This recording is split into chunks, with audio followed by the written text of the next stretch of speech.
OG's on Chrome, West Coast edition.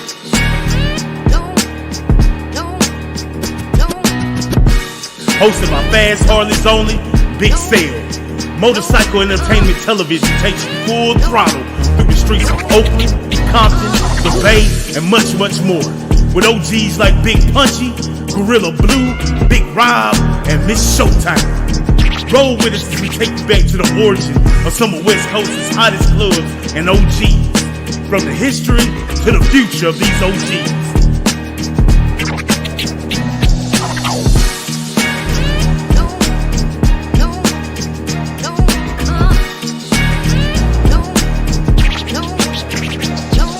Presented by Raven Dixie Incorporated. Only on MotorcycleEntertainmentTelevision.com. Available on Amazon. Overall, I think we're about 80% like prepared. Yeah, something like that. Yeah. I don't have any kind of preparations, or it doesn't even cross my mind that could happen. Really, I don't have an excuse. I'm not going to offer one. You know, there's no reason why I haven't. There's no reason why I shouldn't.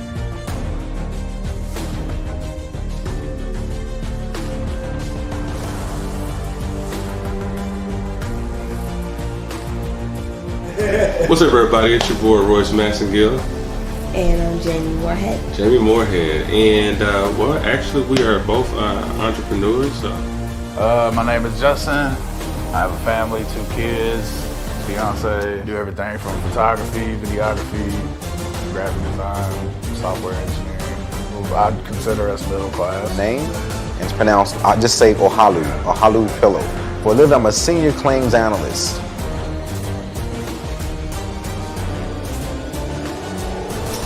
I think we're about, from what I have right now. Last night. Like, are we ready? Are we even ready? Right, but I would say like really only 4 days. Like I don't have any. Canned goods, we don't have enough of those. Right, like powder stuff too, like powder milk and stuff.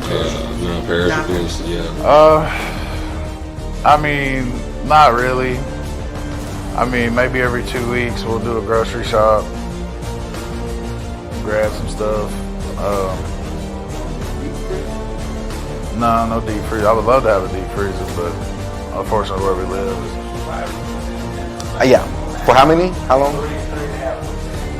No, I don't. Maybe a week. Yeah.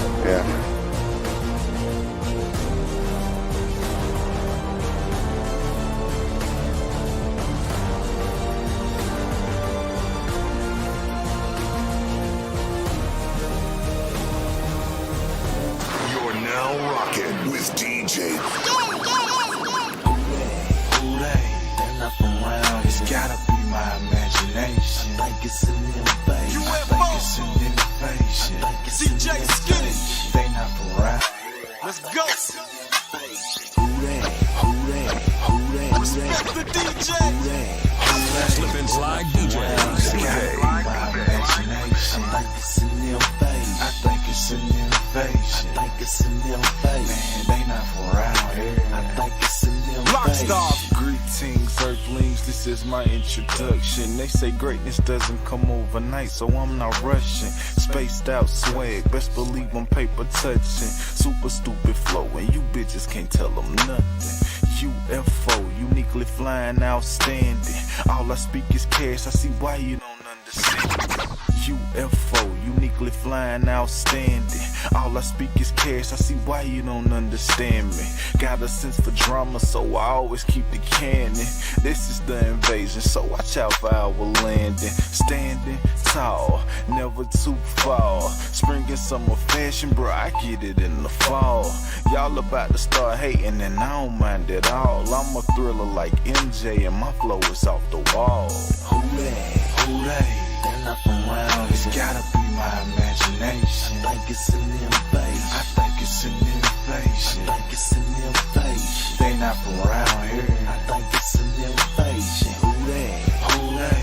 They're not from around. It's gotta be my imagination. I think it's an innovation. I think it's an innovation. I think it's an innovation. Man, they not from around here. I think it's an innovation. Greetings, Earthlings. I am walking.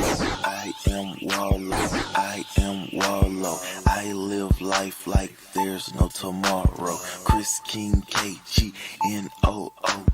What homes you ain't know? We're UFO. Cargo, khakis, polos, and fresh kicks. That's the definition of what the cargo kids is. SOS, yes, spaced out swagger. I never do anything right, I'm backwards. I'm so galactic, so erratic. You niggas on my old swag, you can have. And we live. Hey, welcome to the mothership, bitches. It's the WhoDat podcast, the livest podcast this side of the Mississippi and the Nile River. That means everywhere. We the livest, period. Welcome. You made it through another week. How you doing? You're not dead. Congratulations. I'm B. And as always, we have the Captain Paco. What's up, world? How you doing? Now, Put your seatbelts on.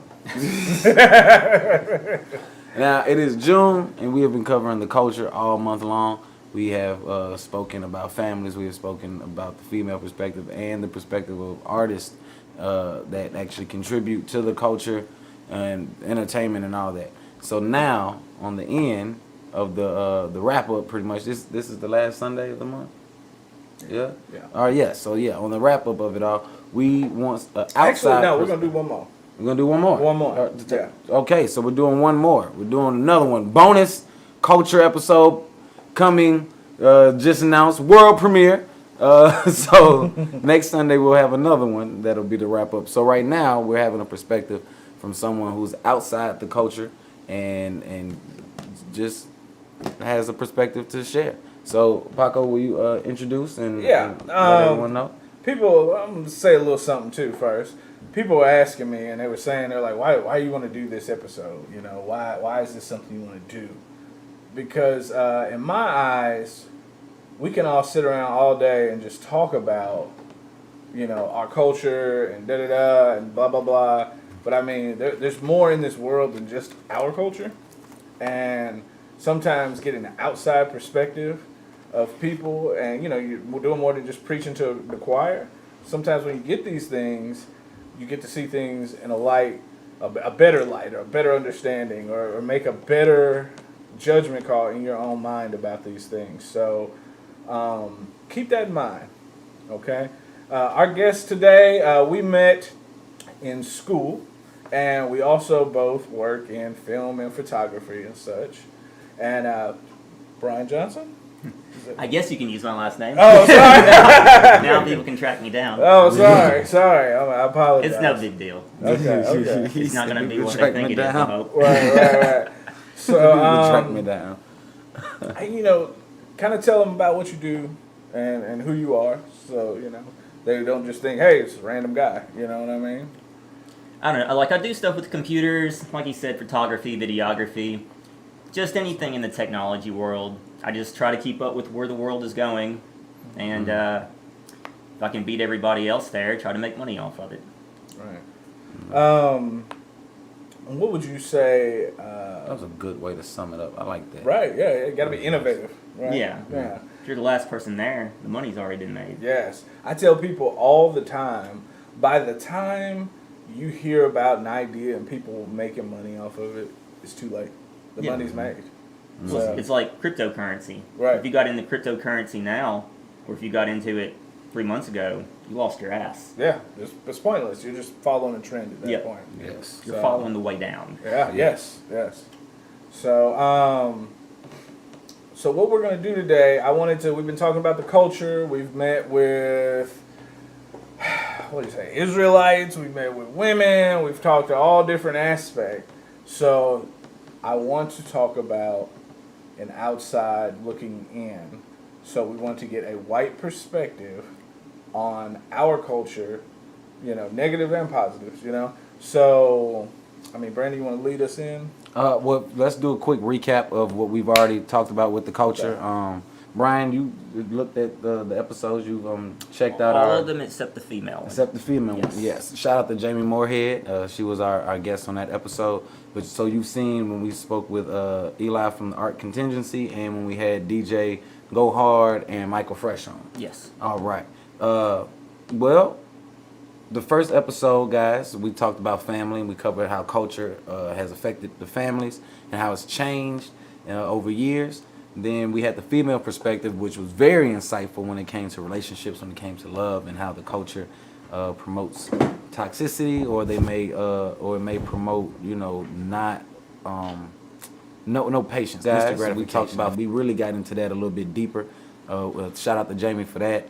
About what plagues perspective, which was our progress when it comes to just relationships, when it comes to nation building, and how the culture has been a proponent of that, and the influences on the culture that are outside of the control of the people that are in it. And then we had the artist perspective, because we mentioned movies and video games and music so much when it came to influences and the things that were the change or the catalyst in the culture over years, and trends, and all of those proponents.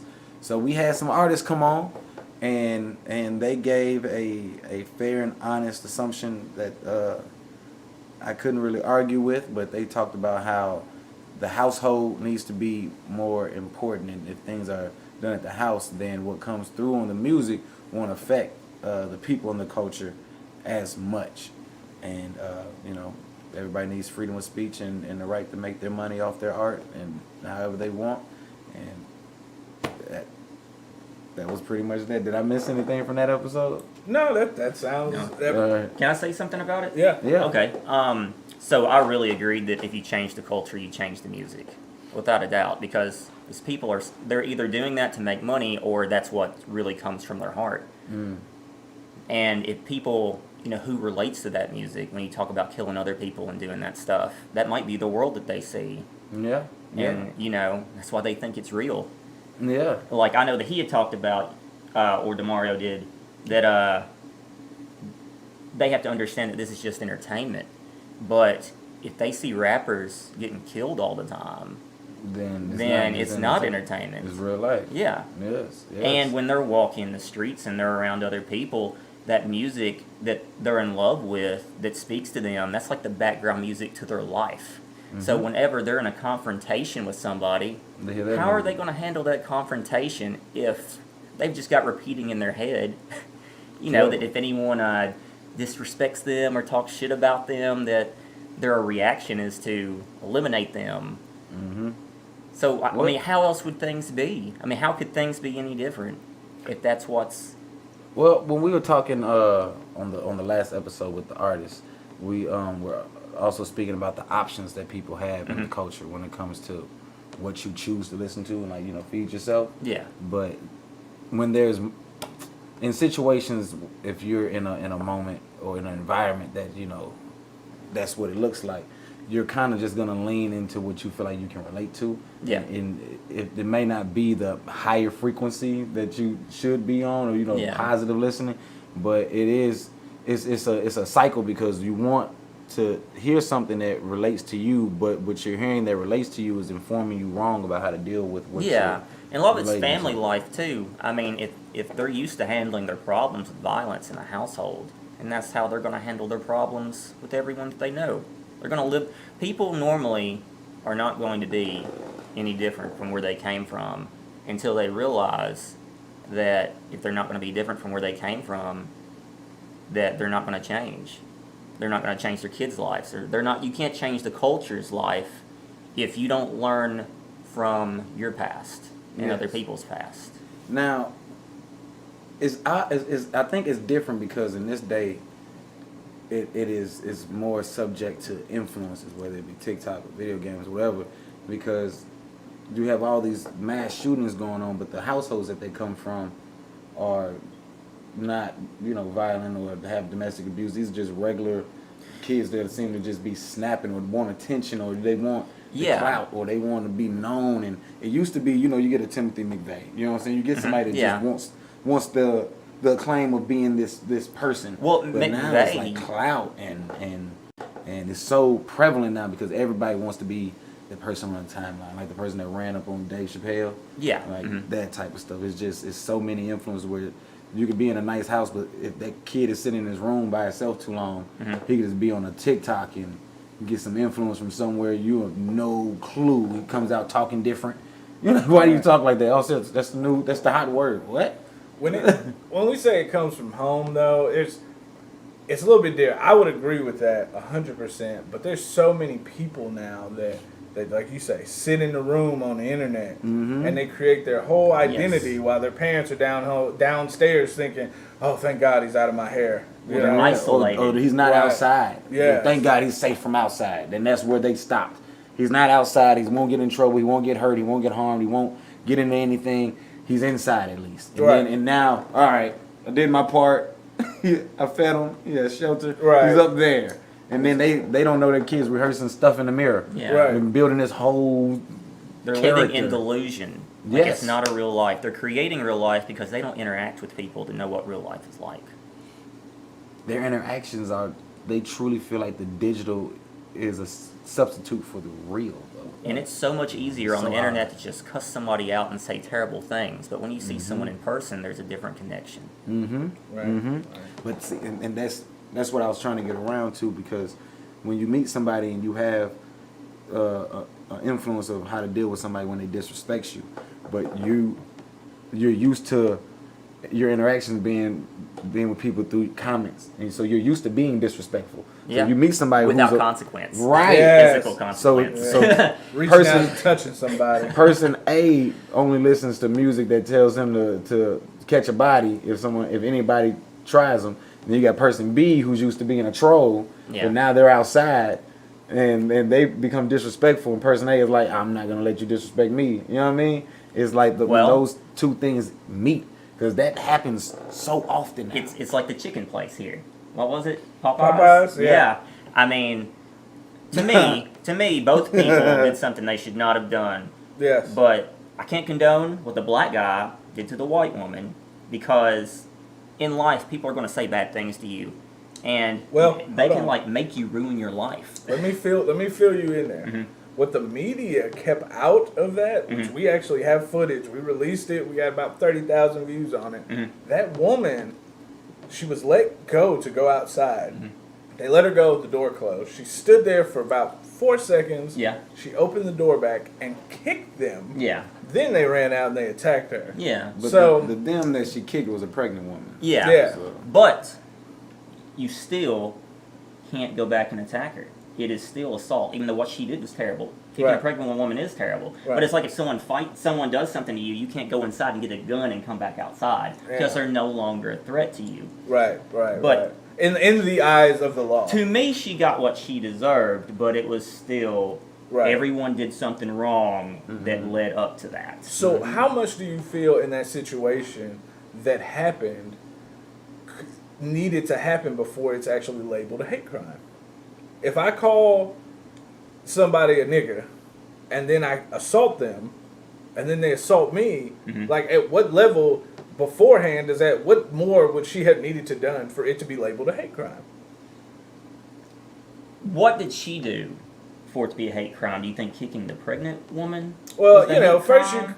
you call them, nigger. Yeah. Then you assault them. Wait, was it hard R? Or? I don't. I never heard it, so I watched the video and I saw the little kid. He reacted. Yeah. When they claimed, I never heard it, but when they claimed they heard something, the little kid turned to the phone. He reacted to something, so something was said, but I never heard it. Right. So I mean, racial slur, Yeah. physical assault. How much more is needed before we cross over into hate crime? Well, there's a hard R or A or AH. Right. Yeah. Either way, it can be the same thing's implied. You're talking down to somebody. Right. So, and I'm asking you from your perspective, how much was needed for that to be a hate crime? If you have a verbal slander and a physical assault, even if it's a petty ass physical assault, there's plenty of people that write checks their ass can't clear. Yeah. You know what I mean? That is not even the justification there. If you are a shitty fighter and engage in fighting first and get your ass kicked, like how much more would, in your eyes, would you need to be like, hey, that's a hate crime? I just don't know. Because why did she kick? I don't know why she kicked the woman. I don't know why she did it. No, she was let to go. She could have walked and got in her car. Yeah. Popeyes would have never made the But news. it's not self-defense. It's not third-party self-defense by the people that came out there because she was leaving. Right. But she did something wrong, period. She Right. brought all that on herself because none of that had to happen. Both parties handled everything terribly Right. to escalate it to something that never had to happen. Over, like, what, $7? Yeah. It's a over double some- charge? I don't know. double Something charge. like that. It was a How is double that charge. even worth it? Exactly. Right. Right. I Now- never would have went back for $7. I don't No. give a damn. No. It costs more in gas to drive all the Yeah, way back. why would I do that? Especially nowadays. It's hard for me to say, like, I can't make any excuses about what happened, but I can't tell you why she kicked the pregnant lady, because I don't know anything about their exchange or interaction together. I don't even know that they were arguing. I never saw a pregnant lady there. Right. Right. So I don't know. Well, all right. Well, in cases like that, that's when you have different viewpoints and people can justify it from their end and that type of stuff. What do you think about? Because in the past episodes, we talked about how people have instant gratification, and that being a very big proponent for one, because it seems like the youth was leading the culture, and the youth and young people just want it now. So it seems like instant gratification has become more trendy. But also, it leads to more and just illogical things, like things that don't just happen to need to make sense. They'll just say I'm doing it for the culture, or YOLO. You know what I mean? That type of thing. What do you think about that when it comes to society now? Because I work construction, and this older guy, he's probably, I'm not gonna say his name, but man, how old is bro? He's probably at least 76. Yeah. You know what I mean? Just old guy, just sits there. Country boy, always been from Tennessee. He said YOLO. Friday, he was talking about, his doctor was talking about his health or something like that. And he said, "Hey, look, YOLO." You know what I mean? and when he said it, I was like, "Oh wow, this is Yeah, beyond me. This is it now. Yeah. YOLO." That's how you felt when your doctor at 70 something told you gotta slow down. YOLO, man. Yeah. Like, so what do you think about how that is? It's this, you do it for the culture. You do YOLO. You live your life now and get your happiness now. Type. I think people live without consequence. Like, they don't have long-term goals in life, and that's why you have these.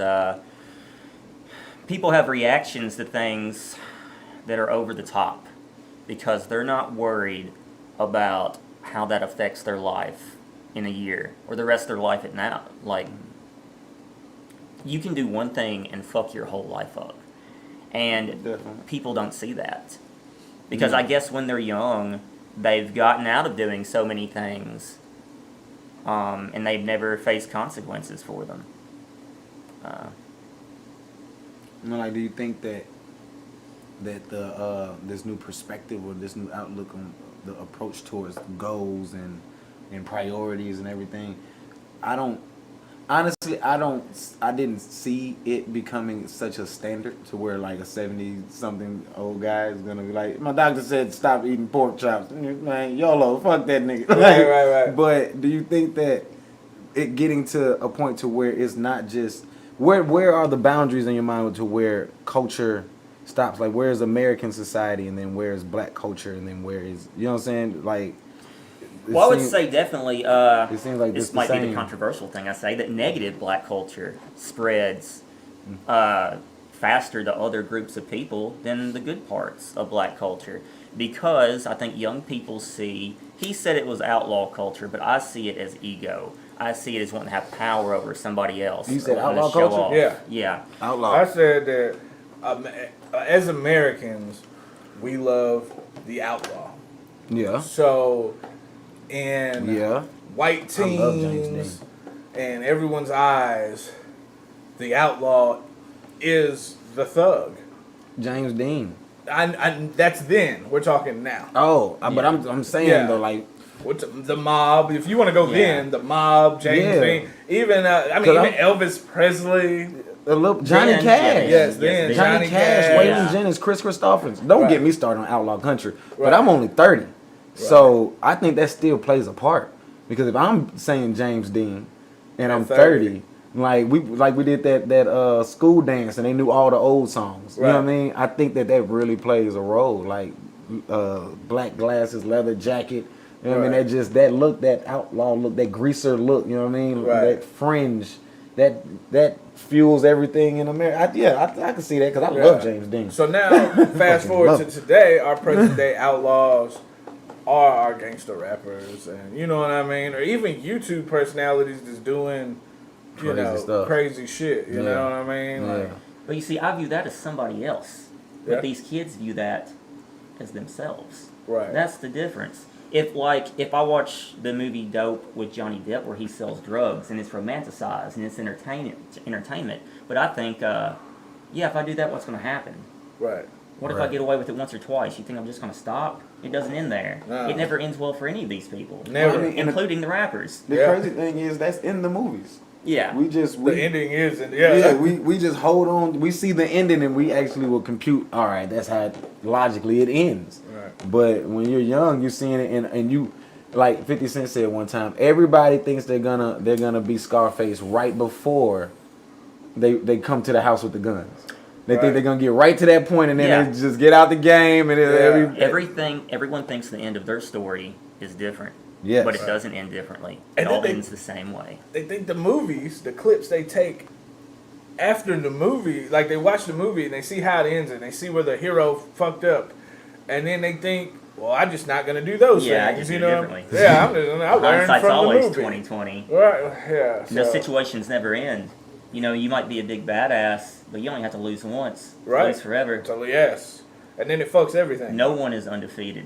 Right. Absolutely. So is this a product of American culture coming into black culture, or black culture going into the negative sides of black culture going into other cultures? Because I love the movie with my man Ben Affleck when they was The Town when they was robbing the banks and everything. Right. They don't listen to rap like that. You know what I mean? I think Yeah. if we're going outlaw culture, like you said, the mob. That's it. That's But Italians. here's the thing, though: the youth don't They don't have imitate those posters of people. Ben Affleck Yes. from the town up. They got posters of. They can't relate to them. It's not a real person to them when they see that. Right. Like when I watch John Wick, Yeah. you know, I love the guns, I like the cars. It seems like a lot of fun. But but- no one's gonna survive that shit. Right. All right. Yeah. It doesn't relate to me in any way. It is just entertainment. But black culture, rap culture, whatever you want to call it, something associates that with them. Like my friend's brother, he's 18. He's a white guy. And when he talks, I don't even know what words he's saying. Like he says shit that I don't even know what the words mean. And he made this statement. He got pissed off while we were playing a game, and he said, "When I get my gun, I'm going to put it in people's face, and ain't nobody going to tell me what to do." Because he has that aspect of the power of that gun, without realizing, what if the other person has a fucking gun too? Yeah. You aren't the only person with a gun. Yeah. And people think they have this power, but then they meet other people that are exactly the same to them. You're not going to win that fight every time. And that's what we see in these random clips and videos. Is two or more people with the same outlook of I'm the baddest meeting each other. Yeah. It's just that all over again, over and over. And it used to be, because we didn't have social media, you could be the big Billy badass, and it'd take a while before you meet somebody else like you. You know what I mean? Yes. Yeah. Now it's everybody just heard the same song you heard. Yeah. Everybody saw the same goddamn meme you saw, and they feel the same way you feel. Yeah. So it was like, and then if your anthem that's in your head is saying I'm with whatever, like Yeah, like I looked up a rap song. It was about killing each other. 425 million views. Insanity. But to me, that doesn't relate to me at all. You know, even like I was born in 1985. Okay, so when I was in school, you know, gangster rap and stuff was happening, popular, and yeah. it clicks with some people, but it bounced right off of me because they don't relate to me at all. right. And that's not who I want to be. When Right. you think about when these people, you know, relate to that, do they ever ask themselves, how does this end and who do I really want to be? Why would you want to be that person? Because you can't still be that person when you're 50 years old because you're probably dead. Yeah. Well, I mean, I think that's an understanding, like for the ones that live that life and they feel like it does associate with them and relate to them. Mhm. They're not looking at 50. Like the saying is, we weren't supposed to make it past 25. Like everybody from Kanye to a J. Cole, who's one of the most positive rappers you could be, all the way to a Tupac or whoever. Like there's just this feeling and kind of understanding of like, all right, we're not gonna be here that long. So when it comes to, do you want to be this person when you turn 50? They're not saying 30. Yeah. They're not like. But do you see that as romanticized? I believe it is, man. But that's once again okay. That makes it okay. But that makes me question again: is that American culture just coming into black culture, or is it the opposite? Because if you go Bonnie and Clyde, and then you look at how romanticized dying is. You know what I mean? And we all had to learn Romeo and Juliet. You know what I mean? That type of thing. Is this just the 2022 version of that, like the retelling of the showing of these romanticized violent endings, but now the faces are just black and they're sagging? But what is completely different though is that Bonnie and Clyde does not relate to millions of people enough to completely change the way they live their life. Even white people. Do you think that the way that white people speak and act, do you think they were really raised that way, or did they see something and then they were like, that's who I'm going to be or imitate? Because all kinds of white people. There's this guy that we went to school with. I'm not going to say his name. Okay. One day, he just started wearing like fur coats and shit to school, and he completely changed the way he spoke. It was like ridiculous. Yeah. And of course, we called him a wigger back then. Because back then, black culture was not the pop culture that it is today. Right. White people, when they saw that, they suppressed it. Like they stomped it out. Just like, you look at me, you wouldn't think I ever wore a FUBU shirt in my whole life, just because it didn't stand to me when I was young, 6th, 7th grade. It was just seen as something that was cool, and it was an expensive shirt. Yeah. So I wanted it. It was like up on a pedestal. Right. And I wore that one day. One day, and then white people ganged up, and they stomped that shit out. Right. And I never wore that shirt again. Wow. So it's sort of like back then, I guess you can say, white people sort of suppressed it because they didn't relate to it.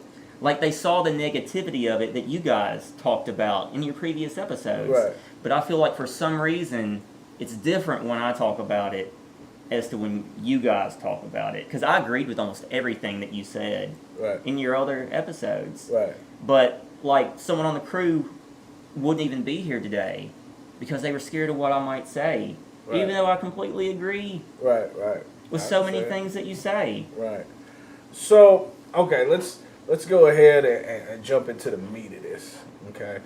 So, what do you feel like white culture's biggest issues with black culture are? I would say fear. Yeah. The greatest aspect is fear. Maybe their kids acting like that too. Yeah. You know, just because it's popular, and if your kids act like that, maybe you think you lose control of them, and that's who they're going to be. Right. So when you say act like that, what do you... Not black culture, I mean the negative aspects of black culture. Right. Or like the word that we're not supposed to say, nigga culture. Being black is not the same. When you're black, you're just a person to me. You're a person, white people, black people, Mexicans, you're just a person. But it's just like someone that's white trash. They're not the same as, an average everyday white person. There's aspects of them that are completely different. Right. So, what separates black culture from I guess nigga culture? Self-destruction, I would say. Yeah. Because it's just like in everything that we talked about getting money and hurting other people for your own personal gain and trying to have sex with, you talk about other people's wives and all kinds of stuff. It's, you don't help each other. Right. You destroy one another. Right. And there are very successful black people. Like there was this black guy that played college football while simultaneously attending Oxford, becoming a neurosurgeon. Right.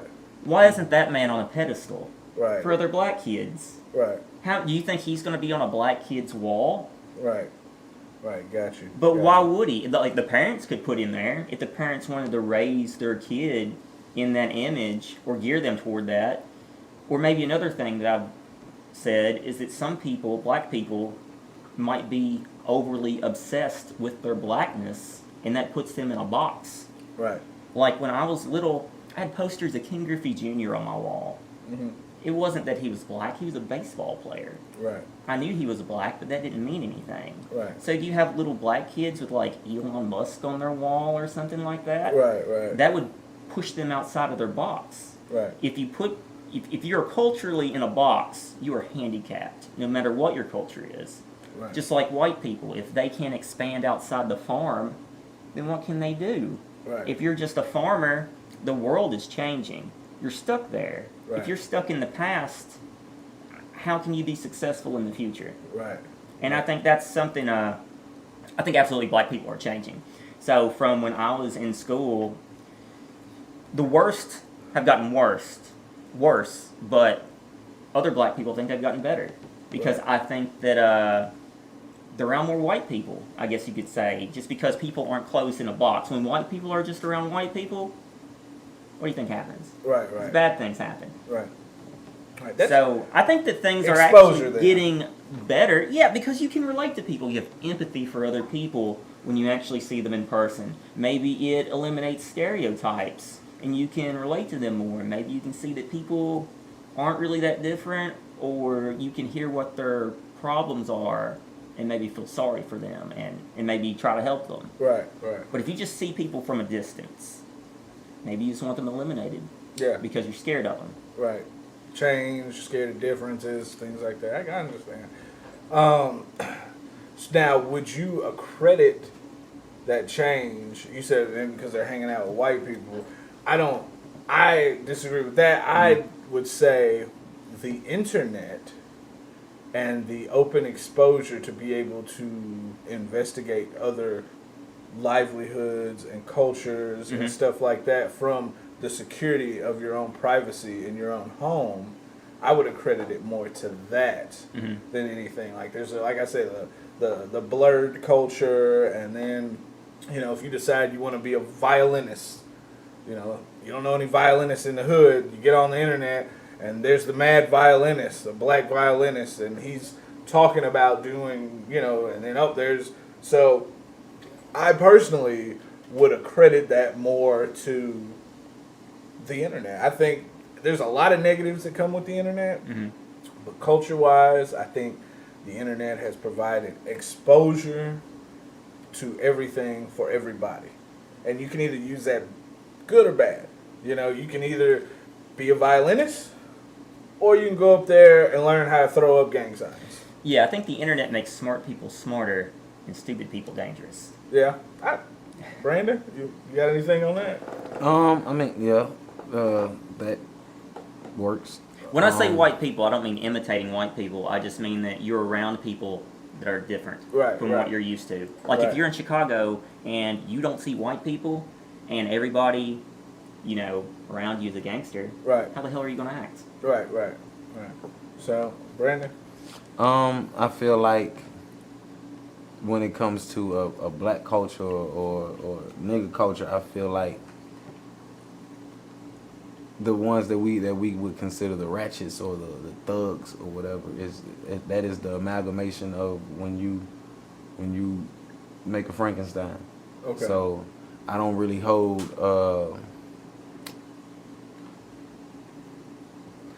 how long has rap or hip hop culture been the prevalent medium, the big dog? Early 90s? Early 90s. Yeah. Has there been 90. Was there anything else that has had this long of a run? We're going on like 40 years. Maybe the blues. The blues? Yeah, I'd say the blues. All right. So this is the first time that we have the internet, and it's associated with the second longest running popular culture or medium of artistry, right? Okay. So when you grow up and, like you said, when you were a kid, you had Ken Griffey Jr. on your wall, not because he was black, because he was a baseball player. Yeah. Well, you're a kid. Kids like sports. They're not thinking about. And it hadn't been taught either right. that he was bad because he was black. Right, but like just as a child, just what you identify with, what you go after. You know what I mean? It's sports related. It's immediate. You know what I mean? You're not thinking about, even as a kid, and you might love Fat Albert, you don't have Bill Cosby on your wall. You know what I mean? Yeah. Like you don't have Ben Carson on your wall because you're just not at that age to where that even fascinates you or anything. Like Bill Nye, I love Bill Nye. That motherfucker was not on my wall. Right. I had sports people. I had you know that type of thing. Because that's what you do. Right, because that's the age. Now, since the 90s, we've had Mike Tyson, Michael Jordan, and they are the prevalent ones, you know what I'm saying, when it comes to sports, when it comes to rap, when it comes to the things that a child looks to. Right. You know what I'm saying? So what I'm saying is we are in an infancy. Well, a piece of our culture is in infancy because I started everything after crack because crack was an invented drug. And there's never been another time where an invented drug was given to a people. Yeah, cultural people. Like it's just like so you start after that. So after crack, that's when hip hop comes in and all of that. You know what I mean? So now if you tracking that, we 30 years in, right? Well, as a 30-year-old, I know that that's right when you actually start to mature a little bit. Like you said, people have gotten better, some people have gotten worse. Well, during this maturation of trying to find ourselves with no leadership and fucked up community and households and Section 8 and all the stuff we've talked about, like I can't separate my leg from my body just because I know my leg got crushed. You know what I'm saying? Or got shot or whatever. Like it's still a part of me. So if you take that into consideration and realize, all right, well, with the internet spreading and with the pertinent, most popular culture or whatever is black and the sports and the things that you would be interested in a young age, right, as you're growing, trying to figure out the world before you realize that people with minds are more interesting. That's where we are. We've been watching a maturation in a culture as if it was just one person. As if you watching one person go through their life cycle of being hard-headed and stumbling and being rebellious and growing up a little bit and learning you got to save your money and invest. That's why you hear Jay-Z switching his stuff up that he's talking about. We're watching the culture grow on the same scale that a person goes through, those same upheavals, you know what I'm saying? So when you're doing that and now you have the internet also, that exposes you, but your mind is not in that place. And I think that's what we're seeing when we see people that want to just go hard and just drill and just go with their flesh, with their instincts. You know what I'm saying? Right. And then there's another crowd that wants to go with their mind and be thoughtful and patient and see the long term view. Yeah. You know what I mean? So, but I still can't separate my leg from my body, just because it's still like, all a part of the same thing. People, how do you find value? That's what I think that is different about a lot of people. Because you talked about alphas and betas. Right. But maybe betas have power because they want to help people and that gives them value by helping people. But most people that are alphas, they just want power and they want that power to only serve them. And so the next alpha just destroys the next alpha. And they just take turns destroying each other and they never help anyone. They just end up destroying their entire culture. Right. Because it's like, what is the cycle? If you were an alpha in black culture, if I were the leader of the gang, I wouldn't have people selling drugs or attacking each other. I'd have people, how can we help each other so that it pushes us all up to achieve something? Not, it's only a matter of time until me, the guy up top, gets knocked off by the next guy in line. Right. But you have to see that even if you're the guy that's a leader trying to uplift and unify and push people, it's still just a matter of time if you get knocked off. Yeah, someone is. What was it like? It's just like the leaders of the past, the black leaders. I mean, there were black people who didn't agree with that wanted them dead. Right. But I'm saying, if you've seen that though, you feel like, well, if I'm a leader and I'm this charismatic and people follow me and everything, and I want to do something for my neighborhood and push them, I know for sure that's going to get me killed. Mm-hmm. But if I just focus on myself and make this money, all I got to do is deal with the one that's the threat to me face to face. You know what I mean? It's like I can... Like a survival tactic. That's exactly what it is. Yeah, a survival tactic. Because why continue to try to be positive if you're... Like when you're put in a role of leadership, sometimes you didn't ask for it. You're just that person. You know what I mean? Yeah. So if somebody is in an impoverished neighborhood and then they just end up being that person. And now they have to come up with the directives. And most of the time these guys are young, you know what I mean? 16, 17, 18 type shit. And now you have to make a directive for a mass of people, of other men. And your other things that you've seen is, well, if I'm positive and I try to be uplifting or spiritual, they're going to kill me. Well, young people don't know how to help each other. They're young. And I think they run from it, like, instead of trying to figure out how. Or maybe it's seen as weakness. It's hard to help people. It's easy to destroy someone. I mean, even if you want to help somebody, if you feel like the government of the country you're in is going to come against you, you just shy away from the whole thing. Well, I think that things have definitely gotten better. In the past, black people were absolutely suppressed. Especially, where was it? It was in Tulsa, where they had where they burned down all Black the buildings Wall and stuff. Street. Yeah, Black Wall Street. Yeah, so there's absolutely suppression. But I think now, in today's world, it would be, there's no positive to suppress black people, I think, in today's world. There is no positive from it because everybody needs everybody now.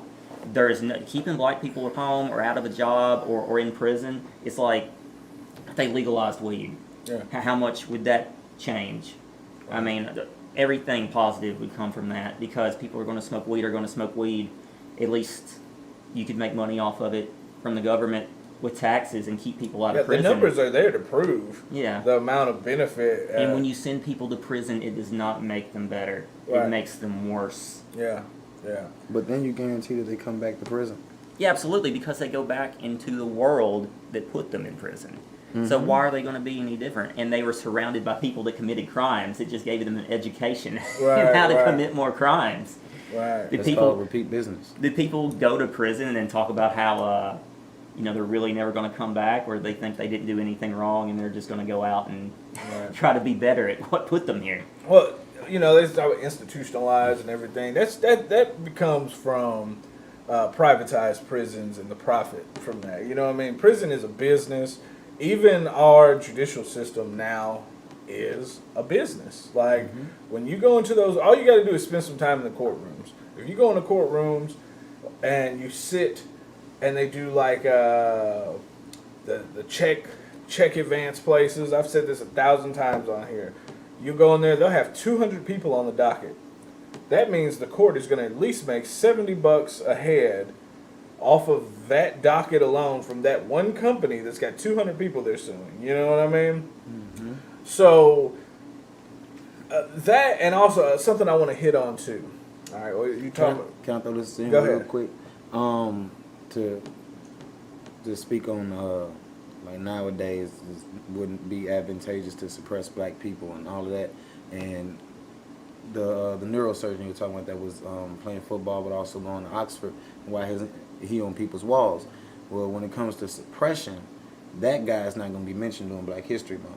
But also when it comes to people wanting to go out there and do things and being suppressed or being silenced, in the last 2 years, one of them this year, there's been 2 black men that have figured out how to run engines with water that would completely change the world. Both of them are dead. So that's kind of what I was headed into. it was. So you have to think, like, our youth, they're looking at sports athletes and entertainers. And for a long time, that was the only way to wealth that black people were even allowed to get to. Like, there were people that don't fit that mold, that slip through the cracks, but for a long time, even Dave Chappelle said, you better learn to start playing football or tap dancing or something, entertain. And the last thing he said was entertaining these white folks. Mm-hmm. So how do we break that then? If they're looking at it and they're just like, okay, all we have is sports and rapping. That's all we got to make. I just think that was what black people were interested in because it's what they did. When black kids were in the same classrooms I'm in, the girls were fine. The boys did not want to be there. They did not want to be there. And you can't make someone do something they don't want to do. Their only interest was to want to play sports because they enjoyed it. Learning is hard. You can be a genius and learning things is still hard. It's stressful, but they were always combative with the teachers, and I saw the same thing in Rednecks too, because they wanted to do what they wanted to do. So you can't learn anything if you don't want to, and you can't do better if you don't want to do better. It's like, who do you see yourself as? Right. I don't think they only saw themselves as those athletes and rappers, and maybe that's because they didn't have anyone that was any different than that to look up to. Well, like the guy that went to Oxford, he credits his family. Right. Because they kept him in check, and that's how all families do. You keep your kids in check. You try to put bumpers on your kids to guide them in a direction. And just when people live in poverty or they're poor, those are the kids you see out roaming the streets. They're not doing their homework. They don't come to school prepared. That's another thing. Like the kids that struggle in school do not come prepared, and their family didn't put an education on a pedestal. Okay. So how do you feel you break that cycle then? If we're dealing with poverty on a level like that, and we're dealing with, they're not prepared because the at-home structure isn't there, and a lot of us accredit that missing at-home structure to systematic things too. Like, I know a lot of white people, they hate hearing us say, well, these people were marginalized and systematically put into poverty. Well, there's a lot of truth to that. There's not a lot, you know what I mean? There's some stuff. This is not a conspiracy theory. Right. Some stuff, there's little conspiracy, but there's a lot of truth to that. There's a lot of truth Well, it's just going back to the suppression thing. Yeah. But I do not think that the world has anything to gain from suppressing black people. Right. That's foolish, because you have to pay for their suppression. Right. That's just idiotic. But you also make money from their suppression too. Smaller groups of people can make money, but they might be the ones in power. A small group of people are in power, then they can suppress someone. But as a whole, It's just like we had 11. Just bring it. Just go. We here live, Brandon. Just whatever. No, bro, you gotta let things just. Well, it's just like we had 11 million job openings. Yeah. Okay, it would be horrific to not fill those jobs with no matter what color someone is. Why do you care? Because you're desperate. The economy has to have everyone to move forward. Right. You can't just have certain people. But it's like, maybe young black people, they only see successful people, okay? They only see the rich people. And they're not interested in, like, my mom's a janitor. My mom is 62 years old and works 60 hours a week. Right. We need janitors. We need garbage men. Don't you say you work for the state with unemployment? Yeah. That's not a glorified job. But we have to have those people. And I think that's what equality is. Equality is working a job that's not glorious or glamorized. Right. Because we need those people. They don't see that. They just see the people that hit it rich, and also it's like Babe Ruth effect. Always swinging for the fence. Yeah. Well, that's how baseball is. They struck out 200 times now. You know anything about baseball? Right. Yeah. So, they have like a 240 batting average. Right. Where they get 40 home runs. Right. So go ahead. Keep going. Sorry to cut you off, but. Oh God, what was I saying? Go ahead, Brandon. Yeah, he can go on. I want to. This is the point that I have always made when I'm talking to anybody outside the culture or the sphere of like understanding, you know what I mean, of like real deal, like getting it. It comes a point to where, like you said, it would be advantageous for a small group of people that would be the elitists, but for the mass, it wouldn't. It just doesn't make sense. It's illogical, right? Absolutely. That's the thing.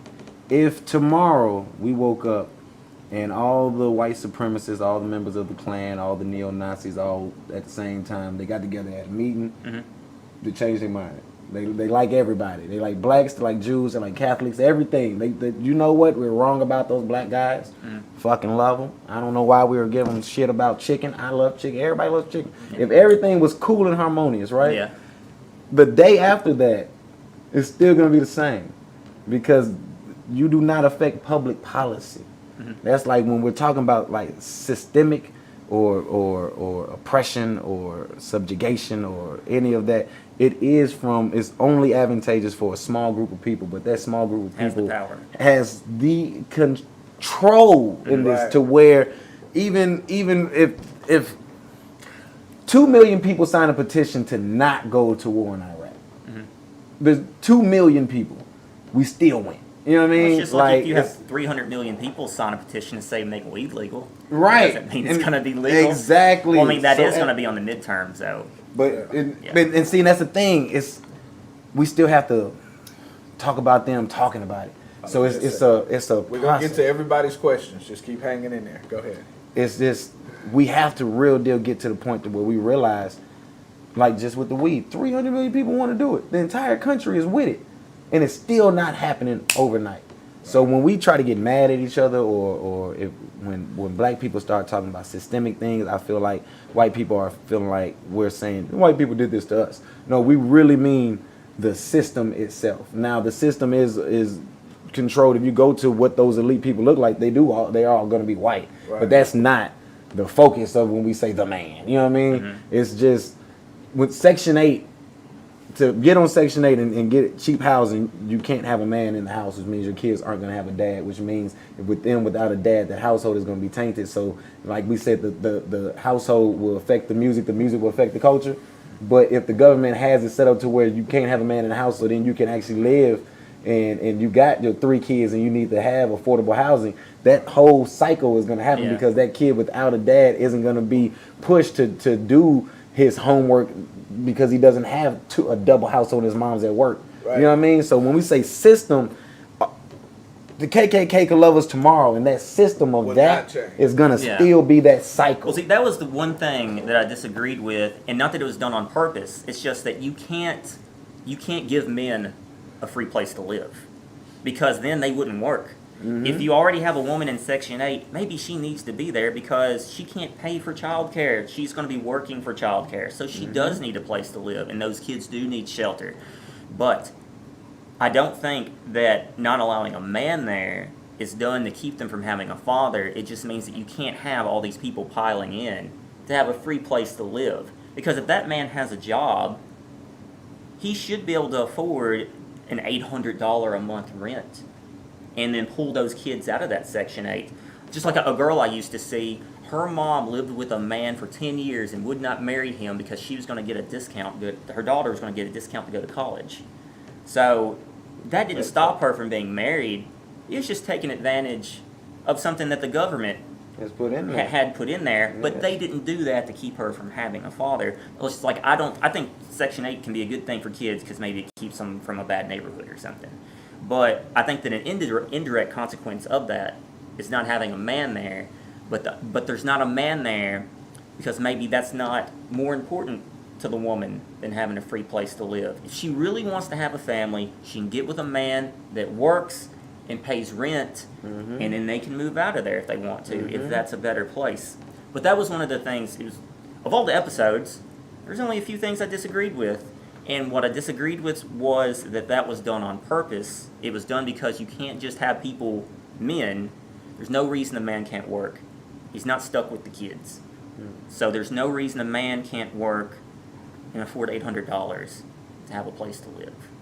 That was my argument to that. Let's jump in here real quick to some of these.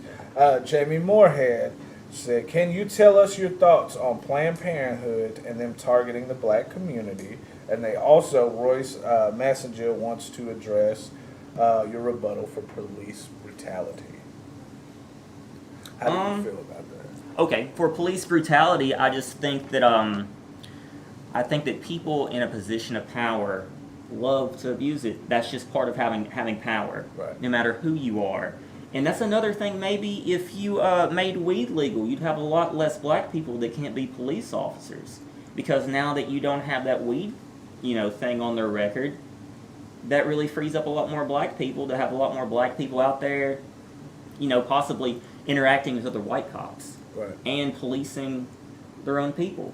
So that maybe it reduces brutality. But it's just like with police shooting people, okay? when cops kill black people, it is a lot better for the news, okay? And if that stuff wasn't put out there and the reaction wasn't as big as it was, you would not have any change. Right. Because police, like I looked up at the stats, you know, police killed 425 white people and 223 black people, Right. okay? But you don't hear anything about them shooting white people because, to be honest, white people just do not care. Right. We don't care. When we see the police or that mentality, a lot of white people look up to the police as keeping us safe. You know, just like you see these blue American flags, okay, these flags with blue. Right. So white people sort of give the police the right to do whatever the hell they want. Right. And that can definitely be a problem if they're not on your side. Right. So, like the media pushing these shootings to be something that is like overtly toward black people caused change that never would have happened if they hadn't done it. Okay. Now, I want to jump in with that too. You want to talk about the media and the police shootings. I think a lot of that because, you know, we work in entertainment and film and stuff. A lot of that, we're cutting the cable, we're switching to streaming services. A lot of that stuff isn't even being watched, so their numbers are down. Mm-hmm. I know that they can say their numbers aren't down. I don't give a fuck about none of that. I know your numbers are down. I know more people are not watching the news today. CNN had to cancel their streaming service. Yes. Yeah, because they don't have Donald Trump to talk about. Right. Mm-hmm. So, with that, they find these hot topics, and one of the biggest hot topics is the racial topics that they use for the police shootings. And I'm not saying that those shootings aren't what they are, but they're gripping to the last strings they have to pull the viewership in. And if they say, you know, they got a guy in there, an analytic person that's in there, and they say, you know, oh, this, you know, Trayvon Martin, the views were all the way up here, we had these type of views, da-da-da-da-da, so we need to find the next Trayvon Martin case to make even bigger than that. You know what I'm saying? Yeah. Because that's all they got left in the arsenal. Mm-hmm. That's it. Nobody's watching the news for anything else. I want to know the weather? Pull my app up. I don't need to sit through 2 hours of y'all talking about bullshit and then find out my 5-minute segment on the weather. Well, part of the news is being told what you want to hear. People aren't going to watch it. Right. It's like, why does Newsmax exist? Right. It had no place until Fox News wasn't extreme enough. Right. Right. That's true. That's true. Brandon, you got anything on that? I think it's deeper. Deeper? Go ahead. Let's get it. Let's get it.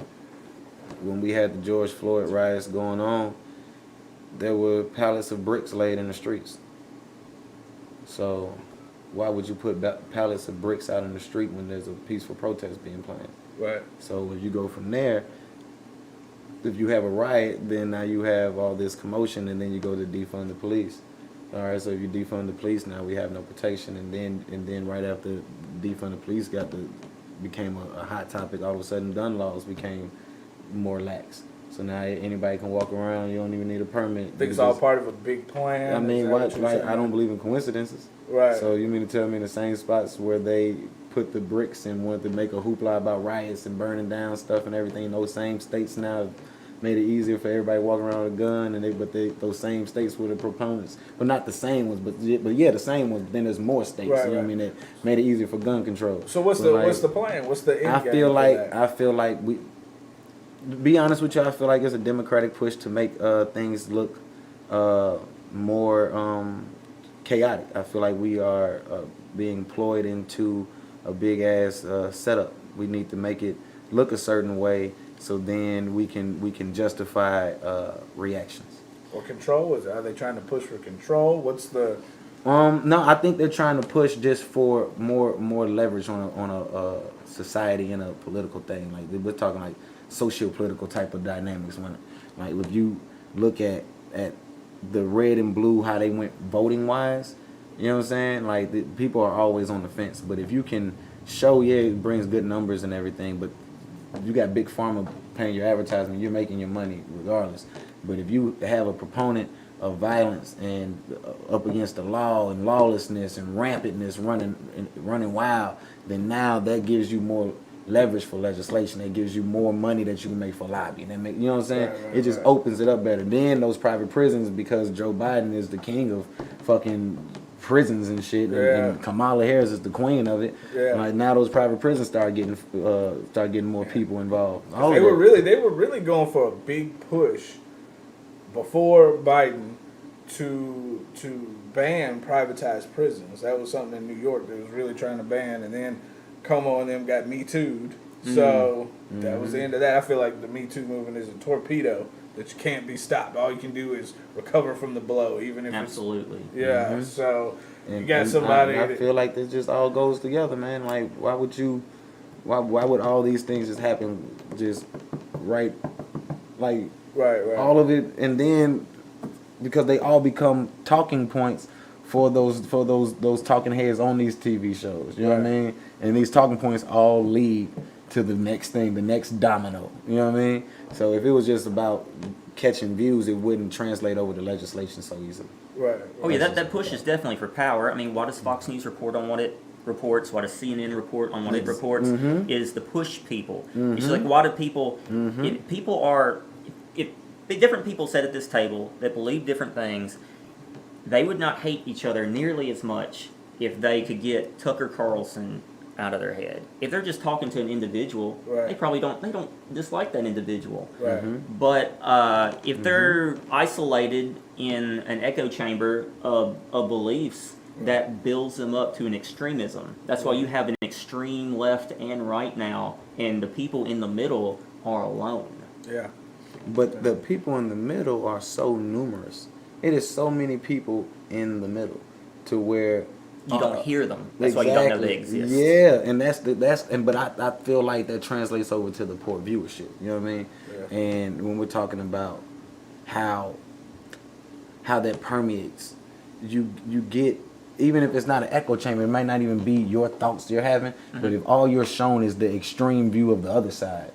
Because they've never seen the other side in person. Right. They're letting someone else define reality. Yeah, so it's like, so some people feel like they're, taking a walk on the wild side. I'm going to listen to what the other people are thinking. But you're listening to the most extreme version of that. It's like what made that guy go to Buffalo and shoot those people in that supermarket. Black people he didn't even know. Those people had done nothing to him. And then those black people, to their credit, just like at the church shooting, that not all white people are like that. And they absolutely had an opportunity to hate everyone because of what one person did. And it's just like when a black person does something like, let's say, the Papa John's shooting here, that was an excuse for so many white people to be like, oh, look, he's exactly who we thought he was.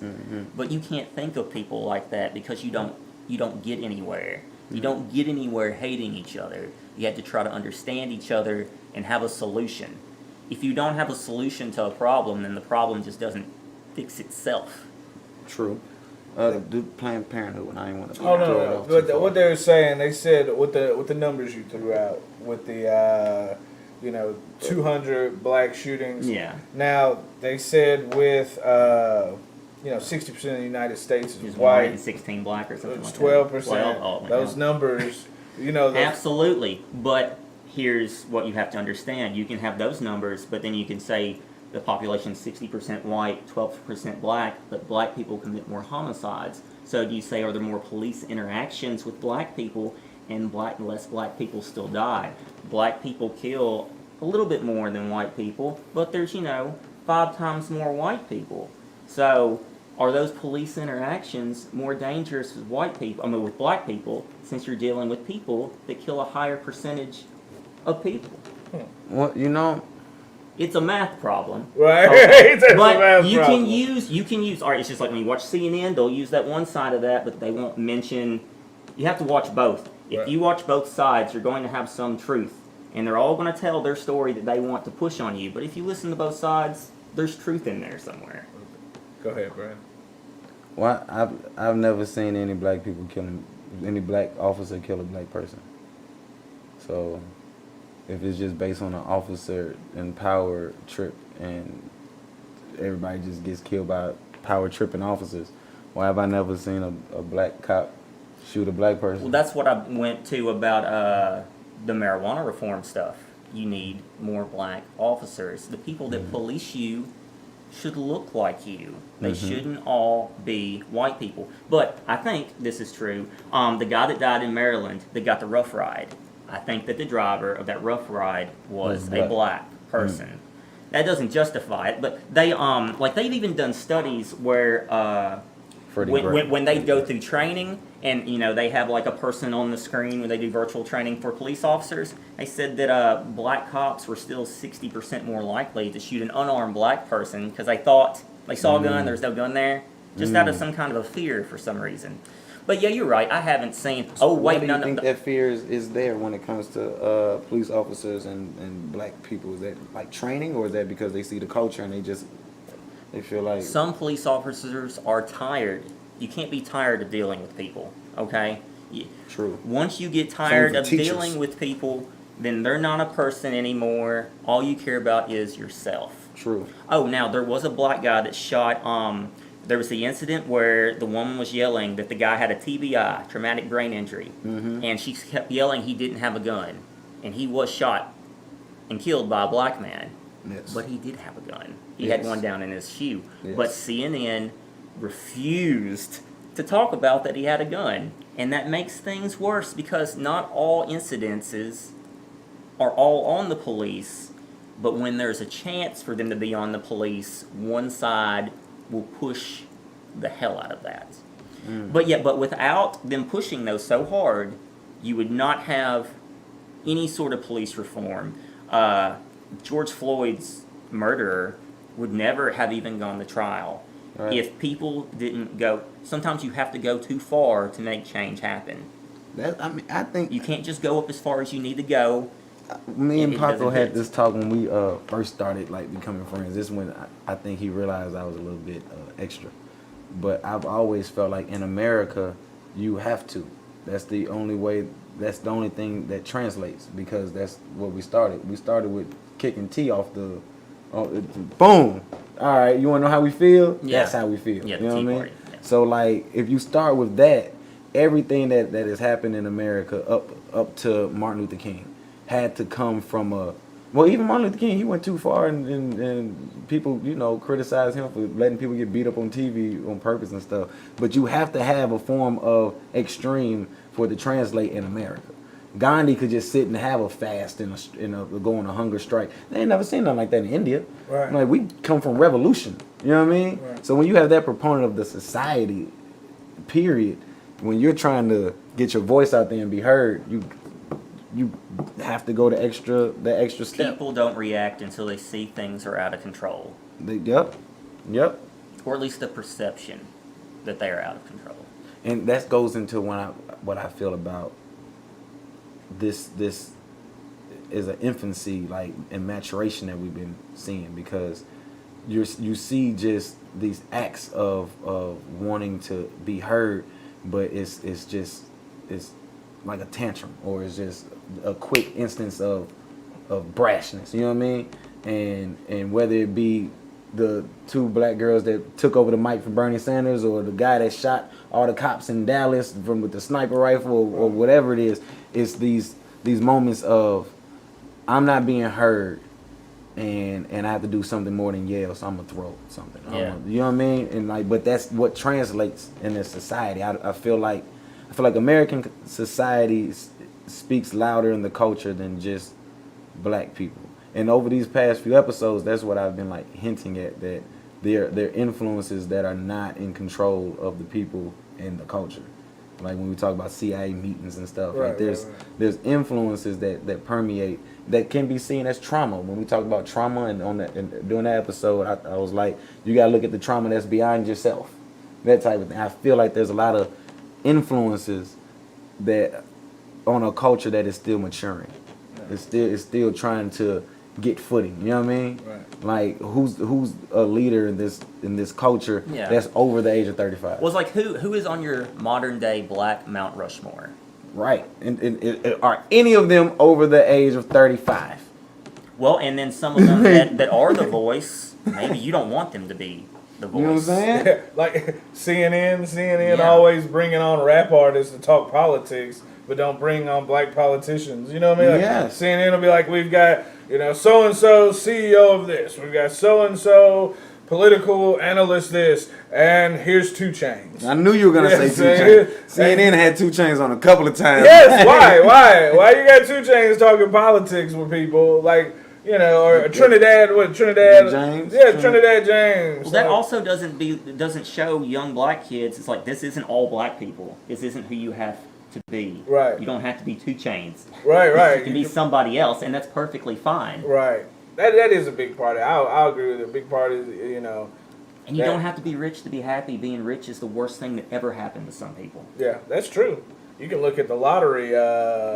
When they do follow-ups, like Where Are They Now, where like people who hit the lottery, a lot of them have went through the most traumatic experiences of their life. If you didn't take the time to earn $1 million, you probably don't know what the hell to do with it. Right. And it will destroy you. Right. No, absolutely. Real quick. We can do the Planned Parenthood one, but I need to elaborate on what that means. You want to do you do?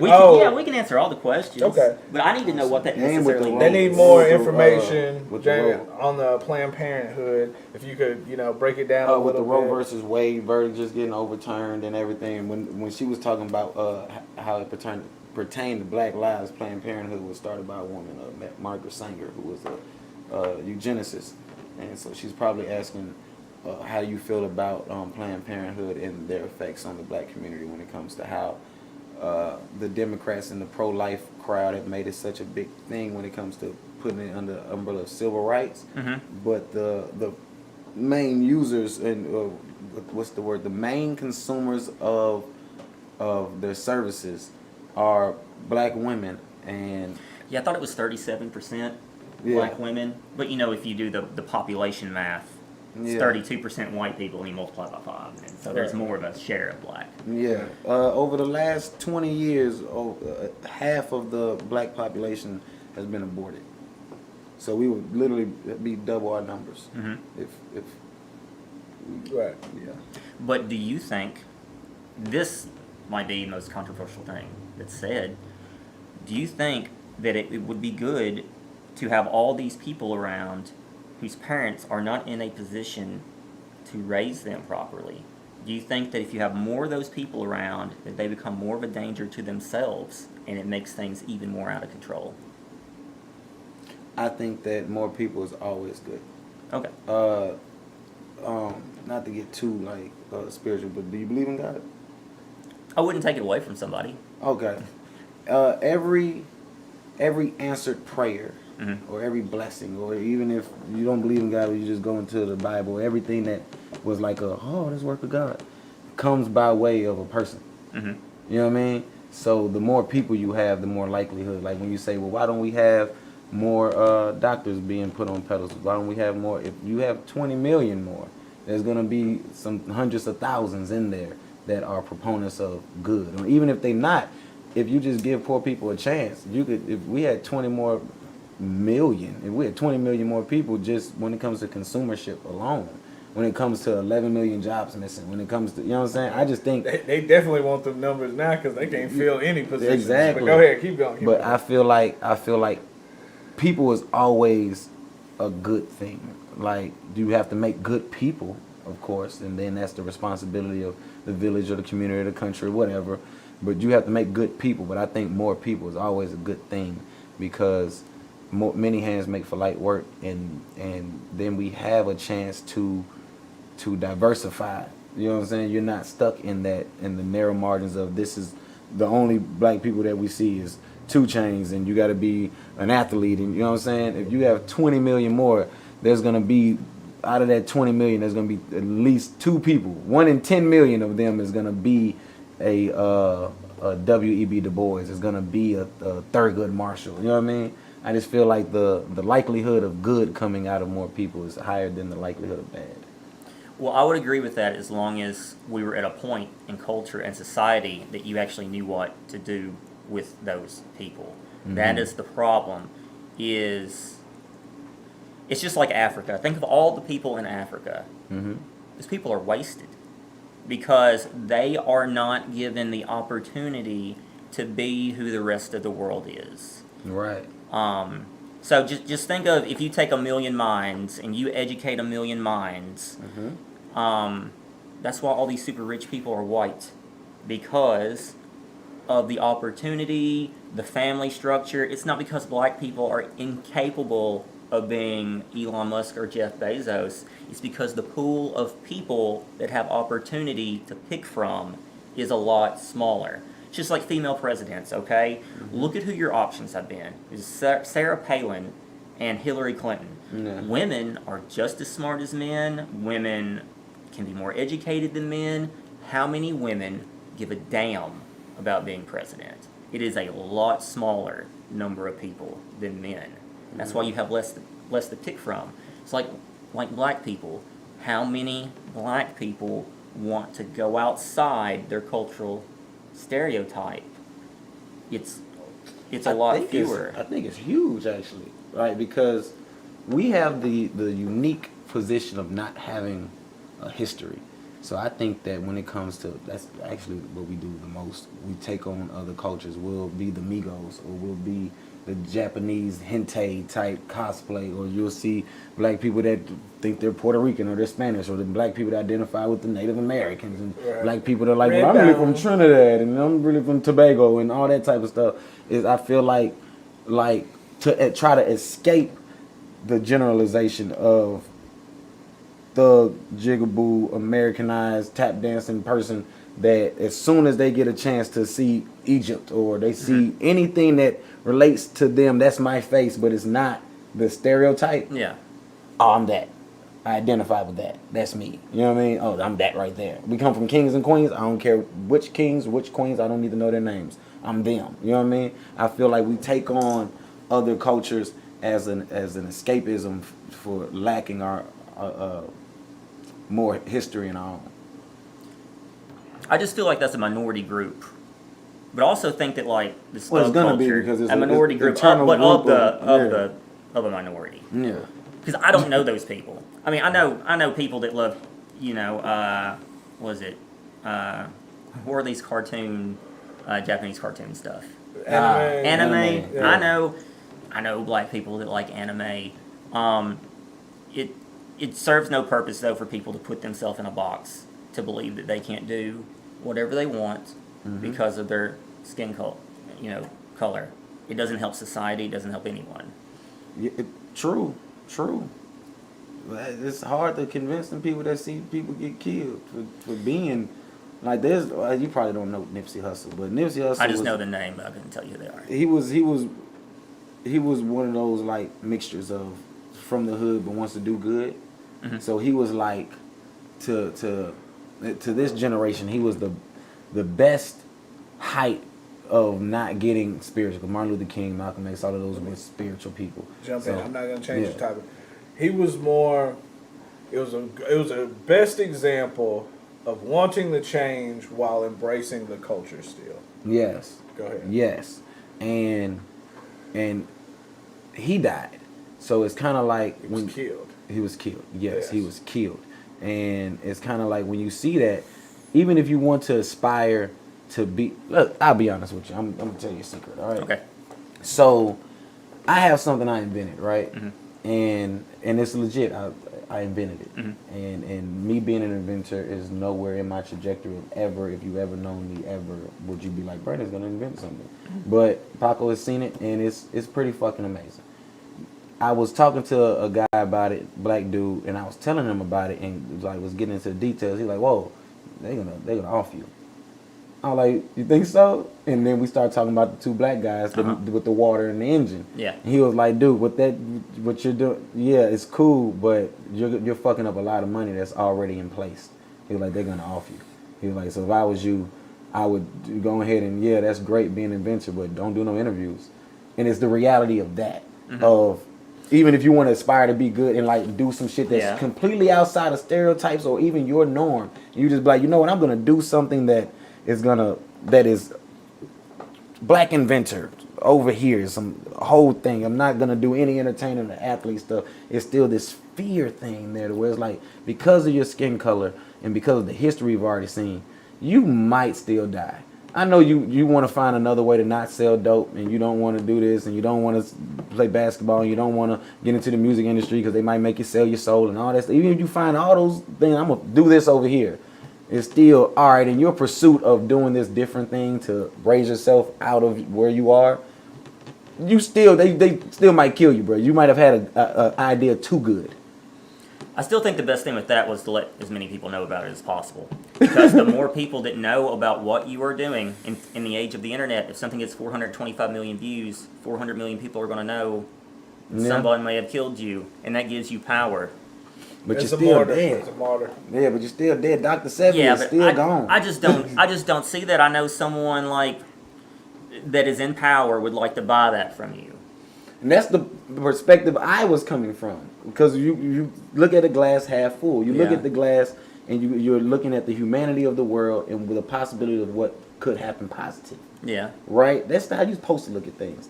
But when there's a proponent of just the fact that me speaking to another black person and he could just say, hey, I know, good. I would expect him to think that. I would expect him to think that. But just the fact of there's no other culture to where the Chinese or Japanese man talking to another Japanese man is like, hey, I just thought of this thing. And he's like, they're going to off you for that. You know what they do to us. Mm-hmm. There's no other culture that can look back and like, hey, you better be careful with your good ideas. They'll off you, bro.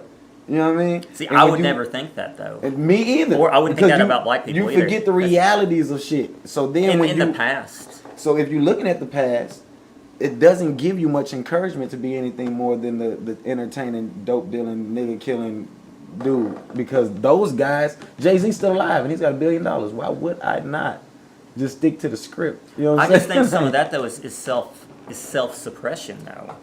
It's self-suppression.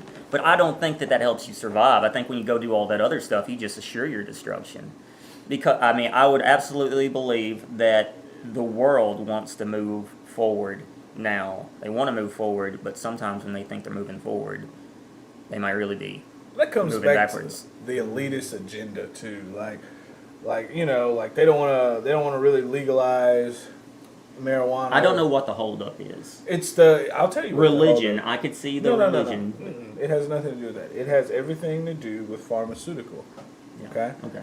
You know what I'm saying? You start, I don't have to take my depression meds anymore because I can go fucking smoke a joint off a plant I grew in the backyard, turned around, dried it out, rolled it up. You know what I mean? Mm-hmm. So my arthritis pills. Right. Well, they can't charge you 100 times the value of something because you grew it in your backyard. It's pharmaceutical money. That's why, like Tennessee, we have one of the biggest healthcare economies in Franklin. You know, and Franklin, Tennessee has like 4 different healthcare headquarters for insurance companies and stuff like that. We will be one of the last to get on the marijuana bandwagon due to the amount of money that's involved in pharmaceutical and healthcare due to that. Does that make sense? Yeah, it does. Yeah, you always got to follow the money. Yeah, absolutely, because money is power. Yeah. But the only thing that can beat money is social media. You think so? Yes. I think you can destroy people. Right, yeah, that's true. You can destroy. It don't even have to be true. Right. That is true. That is very true. Because people believe whatever they want. Right. Yeah. Really, it's who reports it first. Yeah. It's not even the truth anymore. If you can report it first, then you gotta be proven wrong. Yeah. And you have to defend yourself. It's guilty till proven innocent. Yeah. Not only that, you have to be proven wrong in a certain amount of time. Like you have to be, if you let a lie out, and that lie lingers for X amount of weeks, and then the truth comes out afterwards, like Mr. Pocket. Once that truth is quiet, far quieter than the lie. Yeah. Mr. Pocket. You missed the pocket. Yeah, you gotta. So I attribute that even to dating. I believe that most people, like if you're a man and you're gonna date a woman or try and take a woman out, I don't necessarily mean the relationship side, but you're gonna take her out. Right. I think one of the biggest mistakes that men make are they talk to them too long before asking. So then the woman knows what she likes and what she doesn't like, and she knows how you feel, and she in her head she's come up with a justification to not, you know. But if you were like, you know, hey, my name's Brian, da da da, how you doing? Hey, da da da da, and you're like, hey, you want to go out, you know, this weekend? And well, it sounds more exciting too. It's just like when you see a woman. Odds are, if you don't have sex between the first and third time you meet them, it's over with. Right. It's over with. Right. So, I think there's a window in there. So nowadays, if you don't have sex with her between the first and third time, she's gonna cut you off. Absolutely. Have you tried to be chivalrous? Have you tried to be a nice guy out here? It's not exciting. Yeah.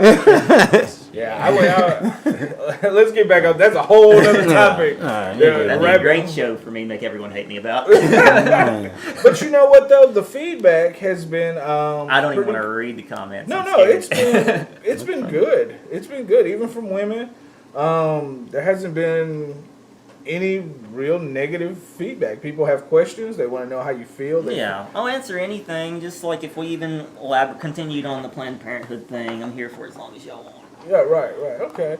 What do you think about the Planned Parenthood now that, you know, talk about it a little bit? Well, that's why I said mine would look. Personally, I think abortion is a terrible thing. And I would say, and this is what might piss people off, I thought Roe versus Wade was the greatest economic policy ever implemented because it kept who has all the kids? Who has kids like crazy? Odds are smart people and successful people don't have a whole bunch of kids. Right. But if I go down, like I have friends that are poor. I have friends that live in McGee's Trailer Park. So I just don't see one set of people. When I go to McGee's Trailer Park, how many kids do you think I see just roaming places? There's people who have like 6 freaking kids, and they can't afford those kids, and they're just going to keep having kids. Right. So, you know, people see abortion as a terrible thing because we all love babies, but we also sort of see those babies as our babies, but those babies are not our babies. Right. Those babies are not raised the way we would raise our children. They're not raised with love, they're raised by the street, or they're raised by a revolving door of men. Right. And that's not a racial thing either. No, absolutely not. Right. It's just like why I think that black culture sort of exploded bigger was 2008, the Great Recession. A lot more people were poor, so they could relate to black people. White people became more poor than they were in the past, so they were able to relate to street culture more. My favorite thing to say to white people in situations like that is, oh, you're a nigga now. No, you know how I feel to be a nigga now. You know what I mean? It is. There was this show that I watched, and they said everybody want to be a nigga, but nobody want to be a nigga. Right, exactly. Poetry jam. Yeah. So, like, in those situations, I was just like, you know, now you understand how we feel. You know what I mean? And now you understand, like, I talked to a friend recently, and, you know, she's going under this investigation stuff, and she was talking about how they just slammed her without hearing anything she had to say, and how she was stereotyped and all this. And I said, oh, you're a nigga now. Mm-hmm. You're a nigga now. That's what you are. You know, you understand how this feels. And through that, she's talking about changing her profession all the way around because of the things that she's seen towards people of color in her profession. You can guess what that profession is. Mm-hmm. So now that she's been on the other side of that stick, that shit is over with. Yeah. You know? What gets me when I think about like nigga or whatever is like the word nigga means ignorant person. And so I always, you know, I'm a poet. I like words. I like the definitions of words. Words have power. So in my mind, we were never really the niggas, like as an ignorant person, right? Like, cause we always knew like how the country felt about us. We always knew what our stance was. We always we just knew our situation. You know what I mean? And I felt like, in my mind, I felt like the people like in trailer parks and stuff that thought we were different were like the niggas, cause they don't know.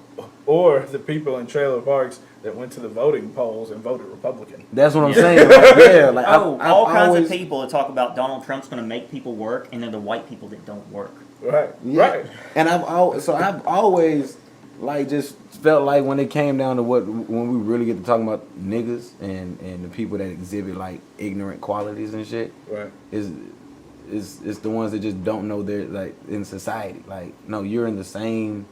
We're all eating out the same trough. right. You think we're not.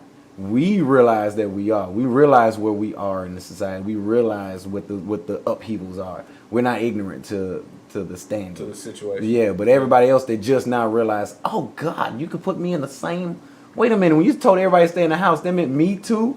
Yeah, you been niggas. Yeah. You've been that. You've been the ignorant one. You didn't know that you were in this 99% with my black ass. Right. Hey, I never thought about it like, even from like younger, I always felt like the ones that didn't know, they were the ignorant ones.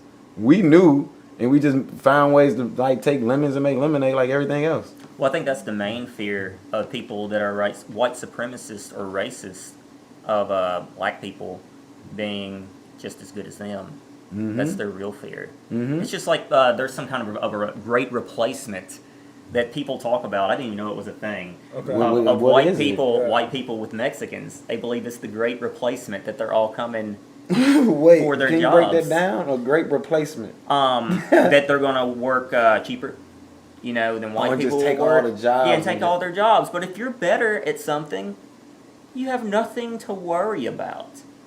So what for someone to come in here and not be able to speak English and take your job, what does that say about the skill it takes to do your job or how well you do it? Oh, true. Ooh, I wish I had my soundboard. So do you think that, because I'm not sure if you look into what they say about like population and by 2042, white people won't be a majority anymore. Do you think that they attributing That's this? Another thing with Roe versus Wade. These people are canceling Roe versus Wade when it suppresses the minority population the most. So like, what the hell? And how do those people vote? Will those people vote conservative? What the hell have they done to themselves? But the woman just yesterday at the Trump rally right after Roe versus Wade, she said this was great for white lives. Oh, I saw that. Yeah, so do you I just read the headline. I didn't read about everything. Because I've never heard great replacement, but do you think that some of that comes from a fear of being replaced? White people are always looking, when I say white people, I mean supremacists are looking over their shoulder because the whole thing about supremacy is power. Mm-hmm. And some people fear equality. But also, another thing is some people think equality is power. And I don't think it is. I think equality is hard. And that's why some people, once they get equality, they don't know that they're there. Because equality is hard. Equality is going to work every day. Equality is going to a shit job. And just doing that because that's normal. Equality is also people talking shit about you and saying bad things about you. That's equality isn't everyone having respect for you because everyone talks shit about everybody. That's what equality is. Everybody does talk shit. If they didn't, then why don't they? No. Someone don't talk shit about you, why don't they? No. They scared of you? And I think that was a big point that Dave Chappelle was trying to make over when he had the transgender thing. The transgender. Yes. Yeah, I think that was if you want to be included, then you get these jokes too. Yeah, you get these jokes. Yeah. DMX, handicapped niggas get it too. If it's funny, it's funny. Yeah, it's funny, yeah. But yeah, like the transgender thing and gay people, it's like, they were treated terribly. But then when they moved closer to equality, they didn't want equality anymore. To me, it's like they want to be on a pedestal. They want to feel like they're better than people. Okay. Yeah. And then, with the Dave Chappelle thing, I agree with you when it comes to the transgenders, and I'll say that I feel the same way that you feel when it comes to wanting to be put on a pedestal when first you were just in the name of equality. Yes. Because not being like the way that they went at Dave after they are hateful. But he gave such a rounded view of so you can see all the angles, and I got a friend that she killed herself and all of that. So and to still have a problem with it, that's when I was like, all right now, okay, the man just pretty much like. But that trans person was okay with Dave Chappelle because they knew him personally. They weren't outside after hearing looking that in. story, it's like, how do you not humanize at that point? It can't just be another person you can just be mean to in comments. Yeah. And that's what I feel you on that one. It's like you come with the equality, but then now you don't want to But be equality a is part never, of the conversation. it's like what we said before, nothing is ever achieved without going too far. Sometimes you got to go too far, and then you get pushed back to the middle. That's something to think about, y'all. No, that's like the stocks though. I mean, that's in school. Mr. Bobo, shout out Mr. Bobo. He taught me about stocks, right? And he said that wherever it hits and it goes back up, it's gonna always bounce, come down a little bit, but now it's at a new height. You know what I mean? Yes, absolutely. That's It's like gas prices. Yes, It's like gas just like prices. gas prices. So, and the way I don't know when that's coming back down. it's over. It'll come down. Look, it's gonna come down a teach for us to be like. It's a social teach. It comes down. It comes down. To me, $4 and $5 are the same damn thing. Yes, yes. Once we Same damn thing. Might as well be $5. when I was in school, I used to drive people to school. Okay, I pick up 2 people on my way to school. Gas was 80 cents a gallon. There was weeks them guys gave me $3 to $5, and that covered all my gas for the week. Man, it ain't never happened. No. But Well, if it did, it'd put people out of business. Yeah. That's what people don't understand. Cheap isn't good. When things were $1 and something in 2020, it's because there was a Russian Saudi Arabia oil war that happened while COVID occurred. So if you want $1.80 gas, you better hope for another pandemic. So when people aren't driving anywhere and they're stuck in their homes, they have to give gas away because it costs more to store it than to just give the shit away. Oh wow. It's complicated. It is complicated. Governments aren't losing elections to charge you $5 a gallon per gas that they're not getting any money off of. Right. And they need to understand too, this is a global issue. This is not just an American issue. It's a globally traded commodity. Right. Gas is almost $9 a gallon in the United Kingdom. If you know how bad other people have it, then you might see how lucky you really are. Right. Well, I mean, I think that we just don't speak in realities as a people and on a global and national and just individual level. The reality of it is World War III has just started, people. All right? That's what has happened. The people that are already fighting it have already called it that. The president of Ukraine has said World War III. The Russian defense secretary has said World War III. There is a third world war going on, and we're in the beginning of it. No, we're not a part of it yet, but that's what happened in World War II. So if you study the past, you'll figure out the future. We're eventually going to become a part of it. And if you look at the gas, it's going to just do what it did the last time. So look at the economy of World War II and timeline that shit out, all right? Find you a good job working in a factory. We're going to be building helmets. If the power's still on. Right. Just we got to start speaking in just the reality of it, all right? You're trying to figure out, when is this going to get better? It's World War III. I don't think it's gotten as bad as it's going to be yet. Not yet, because it's just the beginning. Well, there's a famine that's on the verge. It won't hit here as bad, but it will hit We're third 8 world weeks away. countries The wheat in the world is gone. Right. We're 6 weeks out. Right. It is World War III. We're worried about gas right now. It is World War III. We have a whole lot of other shit that's gonna come down the pike. Like, I'm trying to tell you, get you a job at a place that builds helmets and steel-toe boots. Start you a company. Yes. That builds helmets. You want some job security? Some job Well, security. getting materials is what would be the hardest part. It's a different world than it was then. That's true. Mm-hmm. That's true. So, okay, just to kind of bring this all back in, from an outside perspective in, what would you say to the black culture? Let's say you had them all, everybody on tuning in right now. What message would you say from an outside white perspective to them? That I think the greatest thing that holds down black society are young black men that do not help each other, but they destroy each other. You have got to be on the same side if you want. It's just like, all right, in World War II with the Jews, they were destroyed from the outside, but within they were unified. They weren't being destroyed from the outside and the inside. How can you go anywhere if you're getting destroyed from every angle? So you've got to unify. You've got to help each other. And you can't try to have power over another black man or ego. you just can't get anywhere if you destroy yourselves. And if you have an opportunity to do better for yourself, don't fuck that up. Right. You can't be too good to take help from someone, because everybody needs help. Right. No one does anything alone. Nobody. Right. Everybody needs help. Right. But you've also got to help yourself. If you don't help yourself, then there's no... Right. Yeah, I agree. My mom one time she said the cable guy's coming out to my house, and he's gonna hook up all the cable. He's running this and that and all this and that. Well, when the cable guy got there, it's the guy we went to school with. That guy graduated. He couldn't even read hardly. Mm-hmm. I said, "How did you get this job?" Mm-hmm. He said, "Oh yeah, my so and so's cousin, whatever, Yep.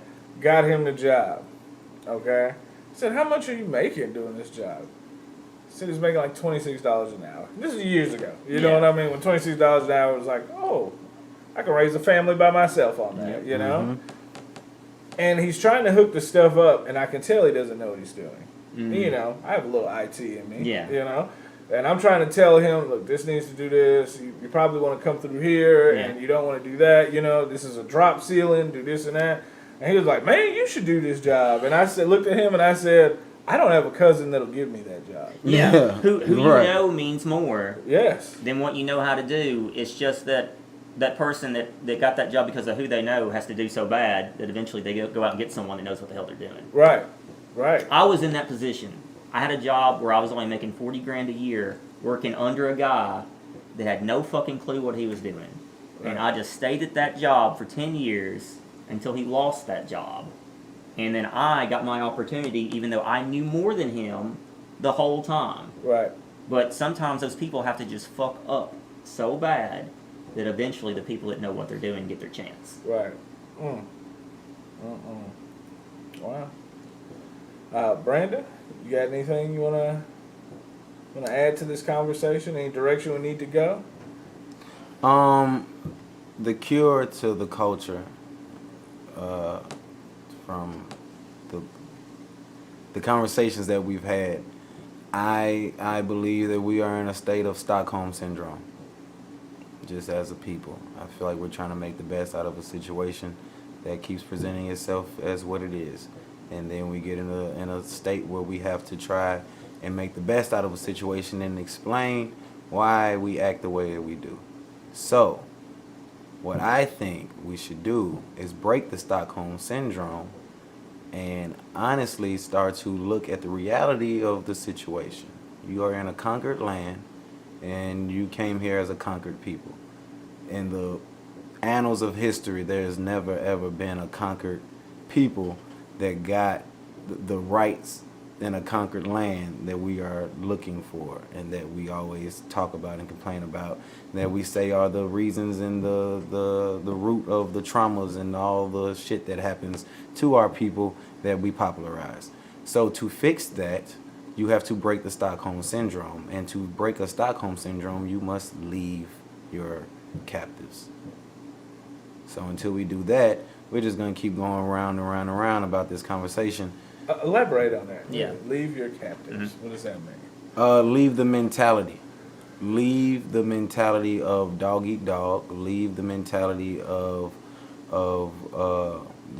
we have to fuck each other over, and business is business, but we all know that business gets personal because that's how you feed your family. Leave the mentality of the reason why you don't want to help anybody is because you want to conquer and stand on the hill by yourself. And that's because we come from people who have conquered and stood on hills. And that's our heroes, and those are our role models, whether it be outlaws, whether it be heroes, villains, or whatever. That's just who our main proponents for masculinity, manhood, success, and accomplishments and ambition lead us to. You know, so That's something we didn't hit on, is the masculinity of black culture. It's like it's an exaggeration to prove that you're a man. That's the only thing you have left. And nothing good comes from that, though. That's the only thing you have left, though. Exaggerated masculinity is always bad, but a man that has nothing else to live for is worse. Elaborate what you're trying to say. Kind of go down. What, with me? Yeah. people see masculinity as power. It's like what we talked about with being an alpha. And I don't believe alphas help people. I believe alphas destroy everything for their own gain. Right. But you're looked down on if you're a beta. When betas are, I think, the best form of leadership because they're trying to help other people, but while helping other people, it still helps them as well. Right. Everyone gets something from that type of leadership. Right. No one is held down or put in a place. Right.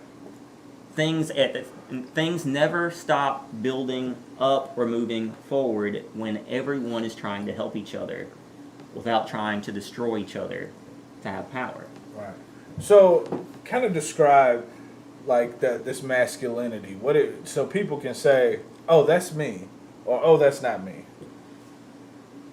I think that people like to feel good when they have power over someone else. Right. Maybe they feel like they don't know how to help people. Well, it's like what I said about being young.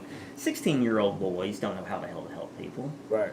They have no idea how to help people. Right. And they want they want attention. They want to feel like they're the king of the hill. They want to get all the bitches, everybody to look at them and stuff, all that money, all that power. But I don't think they know how to help people because they did not live in a household where they ever saw that at all. Right. Whatsoever. Okay. Brandon, you got anything? I lost my train of thought. I did. I was about to say something and lost it. I feel like you have to realize that everybody can't be everybody. Like how we talked about seeing proponents of other cultures and trying to graft that into yourself. It just doesn't work like that. You can't not be who you are. So I think that the over masculinity, I think that the sexual hyperdrive, I think that the I'm gonna do for me and fuck everybody else, all of that comes from proponents of us trying to make up for our lack of knowing who we are. And if you don't know who you are, you'll be anybody. Do you feel like that toxic masculinity comes from years of oppression and seeing oppressed? That the minute you break some of it, it's like a toxic masculinity of celebration, of overcoming something. You know what I mean? I see where you're coming from with it, and I think that the same way how we talk about people that get rich that don't know how to be rich. They do the wrong things with their newfound freedom and resources. You know what I mean? And I feel like, if you are oppressed and then you get out of oppression, then you might lean into your pride and your ego a little bit too much, because you needed that to have self-confidence and self-esteem to get out. But then once you get it, it can turn into a toxic thing because now you lean on that more than you should, and now you're just a prideful, egotistical bastard. You know what I'm saying? So it's about balance. But also I feel like deeper than that is we don't have a history. We don't have anything to look on and be like, all right, this is an example. You know what I mean? If all of your examples are oppression, then that's gonna fuck you up. But if you have one example, like I said, they don't even need to know the names of the kings and queens. But if somebody's just like, oh, we came from kings, then you've seen it. People literally carry themselves differently. Right. They approach it differently just because they have some type of trace of something that's further than oppression to clinch on. Like, no, not just all of that over there. I'm this too. And all you gotta give people is a little sliver of light. You know what I mean? But I think that if you real deal look into who you are and what influences are not of you that you are a proponent of, then you'll figure it out. You'll want to do away with the shit that's not you. Well, hold on. This is what I disagree with about the history part. And I say that because just because I'm white, what the Germans did or what the British did, that ain't got nothing to do with me. Right. I care about what I can do as an individual. I don't take pride in anything that anyone else did that wasn't me, because I didn't do that. Yeah. It's like my grandparents. Okay, my grandmother doesn't have above a 6th grade education. she wore potato sacks for underwear. Right. That's how poor she was. Right. But they were proud of what the family was doing. The pride in family, I think, helped them build a family. They weren't proud about what anyone else did other than themselves. Right. And that puts more pressure on you as an individual to do better, because you will feel bad about yourself. You will reflect on yourself, what do I need to change, instead of being proud of what other people did that you don't have a damn thing to do with. Just like I'm Scottish or Irish, I don't know anything about kings, and even if I did, I don't give a damn if my great-great-great-great-grandfather was a king. It ain't got nothing to do with me at all. So it is more important that I push myself as an individual and be proud of me and my family, and I think that makes you have a better family, hold yourself and your family accountable, than to be proud of stuff that has nothing to do with you. That's just how I feel. I think that like black families become proud because they did what it took to get the hell away from all that stuff, and that's how they continue to be successful, or like they raise their kids because they didn't want them to be like those terrible things that they came from. And they don't glorify where they came from, but they make sure that they remember it, so that you know where you came from, you know how far you came, and you don't ruin it and go back. True, and that actually goes into the point I was getting to. We don't really, as black people, being proud of just your family. There's a ceiling there. There's so far you can go back. You know what I mean? Yeah. Before you get to your inevitable, we all was on some plantation somewhere. Right. But when I say find out who you are, we come from a very specific place. Like the black people that are here that are the, what do they call them, ADOS, the descendants of the slave trade, whatever that hashtag is. It's so many acronyms. But I say if you learn who you are, then you'll figure out who you were before being a slave. And any type of information that will make you more than a slave in your history is needed information. You know what I mean? Because it's not just being proud of your family. You wanna really be able to attribute, because let's say your family has no good proponents. Your mom's on drugs, your uncle's locked up, your dad's dead, whatever. Yeah. If you can look back, and this is shown when it comes to Nation of Islam and all that, if they can look back and see that at some point in their timeline of their bloodline of their people leading up to them, there was a positive somebody to be a role model that they can attribute to, that drastically changes somebody's perspective on what their possibilities are. You know what I mean? Yeah. So you have to, for when it comes to a mass of people, we talking we got 27 million. Yeah. If you're trying to change the perspective of that many people at once, you have to go further than what we have now, because obviously that's not deep enough. Right. You have to go further than that, because if you go just to the 60s, all those leaders got killed. All right, well, if you go past that, Jim Crow, and they came out of Jim Crow and they were doing good, but then they had to deal with the Tulsa. Oh, well, that's bad. We'll go past that. Well, they was doing Reconstruction after the Civil War, but that's when the Klan raised up. Oh, well, shit, go past that. Well, they were slaves. Well, damn, what do we do past that? Then, once you go past the bullshit of your timeline and find out who you were before the fuckery came in, you can have something to grasp onto as a better example than the last 400 years of survival and well, slavery was just part of black people's history. Right. It's not the whole your history. Exactly, but if you don't know that, if you can't mark anything, and you can also make your own it. history. You can make your own history. People.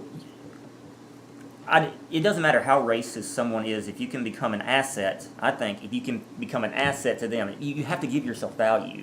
Mm-hmm. You've got to give yourself some kind of value. I just feel like I don't look back. I don't want to be like anybody else. I just want to be like me, hold myself accountable, and do the best that I can. Everything revolves around a positive outcome. But for some reason, do these kids like they know they're going to be dead by 26. But then It's they a still firm do it belief. anyway. Because if you're on a road and you know the end of this road, all right, Thelma and Louise. If you're on this road, Yeah. and you know you're going off a cliff, what you're doing between this point and the cliff is inconsequential. It doesn't matter. It was I'm a going off the cliff. self-fulfilling prophecy. It's self-fulfilling. Exactly. They drove themselves off a cliff. They Yes. didn't have to go off the damn cliff. Exactly. Yeah. Exactly. But that's where we are at with it. Yeah. Yes. Because you have to have help. Help has to come from the family. It's another thing, like it's like they call someone an ally. Okay, you can't destroy your ally because you don't think they're doing enough for you. Because Right. then who the hell is your friend then? Right. Exactly. You're gonna go backwards. Even if you go forward a little bit, it's better than going backwards. But what is a realistic ally? Like in this Really, the best ally is another black person, I think, to help each other, to prove to them that you are not who they say you are. But the last time that we all worked together was before slavery. So even to get an example of how that's even supposed to look, you gotta, like you said, the whole history is not slavery. You gotta go further back just so you can have an example of what unity looks like when it's not in a survival mode. Well, type thing. I think during the civil rights movement, black people were very unified. I think they were different people.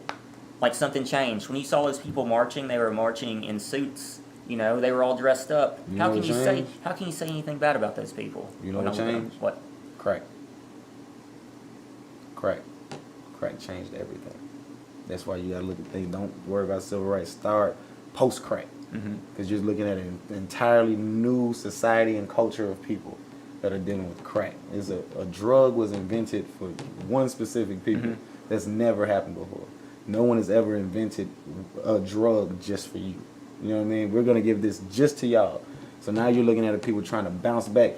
When you're looking at one crackhead that's just out of rehab trying to get their life in order, you got to give them a good solid 3 years.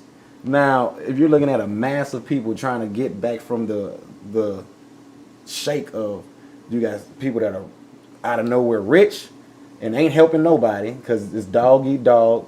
I'm going to stand on this hill because I conquered it. And then you have people that are the victims and fucked up and can't raise, can't teach, can't get jobs, all that. And now we as a people have to figure out how to mend that and still build and still advance and go forward. And it's not like we haven't tried. We had a whole Million Man March, you know, a Day of Atonement, taking responsibility for not being there for our families and all that. But it's still. But I think it's easier to just do those one big things and then not walk that road. It's every day. You have to live a certain life every single day to be where you are. You can't just do it every now and then. Right. You can have these big events where you have a Million Man March, but if you don't continue that for the rest of your life and you go back to the way you were living, then that's who you're going to be. It's hard to change, period. It is hard to change, but you have to want to be more, to actually be more. And people are going to talk shit about you. People are going to try to have power over you. And if you ever want to change that, you have to try to keep moving forward. You have to be honest with yourself about everything that is wrong. Yes. You have to be honest with yourself. Even though you have reasons for how you act, you have to tell yourself that if you let those reasons determine how you act, then you are never going to change. You're going to be lost. Yeah, you're never. Gonna be lost. You're not going to change. You're not going to have a different outcome acting the same way. Right. Now, to show people that there is a different outcome possible, you have to go somewhere outside of the mindset of where we are. Yeah, you got to, because if you're only, the human mind moves off of what it has seen. It doesn't create anything out of nothingness. Everything is based off of reference. You know what I mean? Yeah. So to show that you can do more, be more if you change it up, there's actually truly only one group that has been able to do that successfully in a consistent fashion before crack or post crack, but we just don't like that group, so we don't never mention them. But so we just put them over there because even though they figured it all out, that's not what we want to when it comes to unity. I think that sometimes black people get jealous or they hate somebody. Yeah, their own black yeah. people that have done better. They're like, oh, you think you're better than me now because you like got your shit together. Yeah. I mean, we look at the Nation of Islam, and they're all the way over there. Like, and that comes from Malcolm X and everything. But you have a system that rehabilitates people that come out of jail, gives them jobs, makes people entrepreneurs. They're in the household, they're married, they take care of the kids. The kids go to church and school. They build the schools. They have their own grocery stores. They feed. They do community gardens. They've been doing all this for years. That, on a bullet point, if you take out the fact that they're Muslim, if you just be like, what we need to fix the culture, they have it. I guess that's how they found their unity. You know what I'm saying? Was through Islam, though. Exactly. But so how do you get all these other things and take out the spirituality part of it? Because when we look at all the other things, longest running independent newspaper in the whole world and all that type of stuff, they can do all that. So why don't we use them as the example of, hey, everybody, look at them. They dress up, they clean cut, they take care of themselves, all that. I think that might be dangerous, though, because you have Islam and you have America. That's what I'm saying. That is a problem. So and most people don't know the things you're saying, though. You know those things. Your mother knows those things. Your circle knows those things, maybe through you or through coming together with that. But most people don't know the things that you're saying. But most black people don't know. They know who Nation of Islam is. They know who Farrakhan is. And they think they killed Malcolm X, and that's it. That's so it. That's why we shun them off of what we think we know. But if it was a real situation, like you said, where if it was set up to view it as a business and stable economy rather than a religion. Yes. If we were to show them from the business acumen side of things, land ownership, all that type of stuff. But it's what keeps us from being able to do that is because there's the spirituality complex. It's because we're in America, which is a Christian nation, and being Islam in America has a whole other slew of things that come along with it. But also being a black Islam in America, now you have Malcolm X and everything that's a stereotypical thing attributed from the 60s with that. So now you have black people who are in a situation where they may be in a housing development where they need to change their lives, be more disciplined, be in their kids' lives, get them a job, work that job day in and day out, do all these things, you know what I'm saying? Deal with their trauma, all this stuff. But you stay away from them because, oh, well, I'm not Muslim, and them niggas killed Malcolm X. You know what I'm saying? Right. So, yeah, they don't know it, but they don't know it because our own people, Oprah ain't never talked about it. You know, Tyler Perry ain't never, well, you know what I mean? Black people don't know anything about their own history. Right. Even you have the to recent know who history, you are. they don't know anything about their own history. You have to know who you are. Just like, look, I used to have parties, and this girl invited these 4 black guys. I didn't want them to come. I didn't know who the hell they were. Right. They were like guys in the gang. And when they walked up to the door, they said, "Who you repping?" This is 2008. Right, okay? right. And I said Obama. I didn't know what the hell they were talking about. Right, and like Obama. they looked all pissed off. They didn't know who Obama was. They were young black kids. And Wow. she started laughing. Wow. So it's like black people don't have. Maybe that's what holds people down. If you don't know what you can be, Lack because of all you know is your circle. In Chicago, who do they see black people as? You're either Michael Jordan or you're Kanye West. Or you're a gangbanger. You're killing people. That's what I'm saying. Yeah. Like if you're not an amazing rapper or an amazing athlete, you're just another dude killing somebody. That goes back to what I said about maybe black people keep themselves in a box. Because what's so good about America is you have people from everywhere coming here, and then it shouldn't matter that you have to act a certain way. You can take the best things of everything. It's like when people talk about socialism and capitalism. When you pay insurance, that's socialism, is it not? When people pay for the road, I don't pay for the freaking road. Right. Everybody pays for the damn road. If I just had to pay for the road, it'd be very expensive. I couldn't wouldn't afford get the paid road. for. There's gonna be some dirt roads out here. Yeah. So get your wagons. I ain't paying for no fucking road. Right. We've hit a time and we're at 2 hours. Okay. So where do you want to go from here? I think we've had a productive conversation. I think that, we see eye to eye on a lot of things, and it's just this the realities of being in culture and being from outside the culture. But I don't feel like there's any right down the middle divisive things that we don't see. I mean, everybody pretty much views progress and forward movement the same way. Right. It's just the proponents to make it happen. You know what I'm saying? Yeah, like I would say things are definitely moving forward, but you're having negative economic times. So you're absolutely going to see murders go up. You're going to see things appear to be worse. But even as bad as they are now, if you go back and look at things from the 70s and 80s, things are not nearly as bad as they were then, but you just don't hear about it. Mm-hmm. Lynching was still legal in the 60s. We don't lynch people anymore, you know?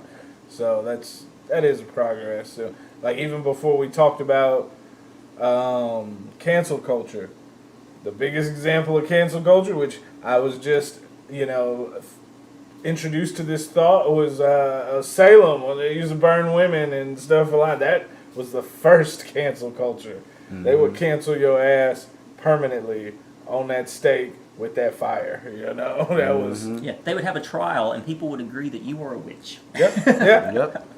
Yep. Yes. How crazy is that now? You know what I mean? I mean, it's pretty much the same thing. It's just they can't put a fire under your feet. They could just put a fire. Some people would. They'll put a fire to the rest of your life. Yes. Right. Like, one day we're gonna talk about Matt Lauer, because that was what I think. Like, when we talk about being able to just ruin your life overnight, like, I feel like Matt Lauer was one of those. Didn't need to hear. But the thing about it was some of those women though that worked with him, they still liked him. And yes. they knew he did that. Yeah, that's what I'm saying. Like, there was no discussion. They were there like, he was just playful. He would pinch my butt sometimes, and we were friends. That guy was. I'm not doing it. Yeah, but like in that moment, he didn't think it would turn into what it did. You know what I'm saying? So he became that wicked witch. He became just put him on the stakes. And before we heard him say anything at trial, anything like that, he's gone. Yeah. He's off Good Morning America. Yeah. Where the fuck is Matt Lauer? And now he's just gone. It just can happen that fast. It's all black and white. There's like no degree of terribleness. Exactly. Like if you tell a woman how nice her ass looks in white leggings, and now they're like, oh, this ain't no you're way, just man. as bad as the You're guy Bill Cosby. Whoa, I am not. Well, here's the thing with Cosby, for me. From a man who has went and partied with folks, you gonna tell me that all them women didn't want to, none of them wanted the drugs at the Playboy Mansion party? Oh yeah, no, I don't believe it. I'm just saying that's what they'll call you. You're R. Kelly. No, I'm not. I like her white leggings. Wait a minute. I just said she had nice ass as a white leggings. I think the problem with Bill Cosby is he's a celebrity, but he's not seen as a man that women are sexually attracted to. He's seen as like an authority figure or something. Right. Like they know Bill Cosby as a father but figure. They don't want to have sex with Bill Cosby. Right. Right. Yeah. That might be something to consider too. I've never really thought about it like that. It's just the viewpoint of America's dad is having sex with drugged out women.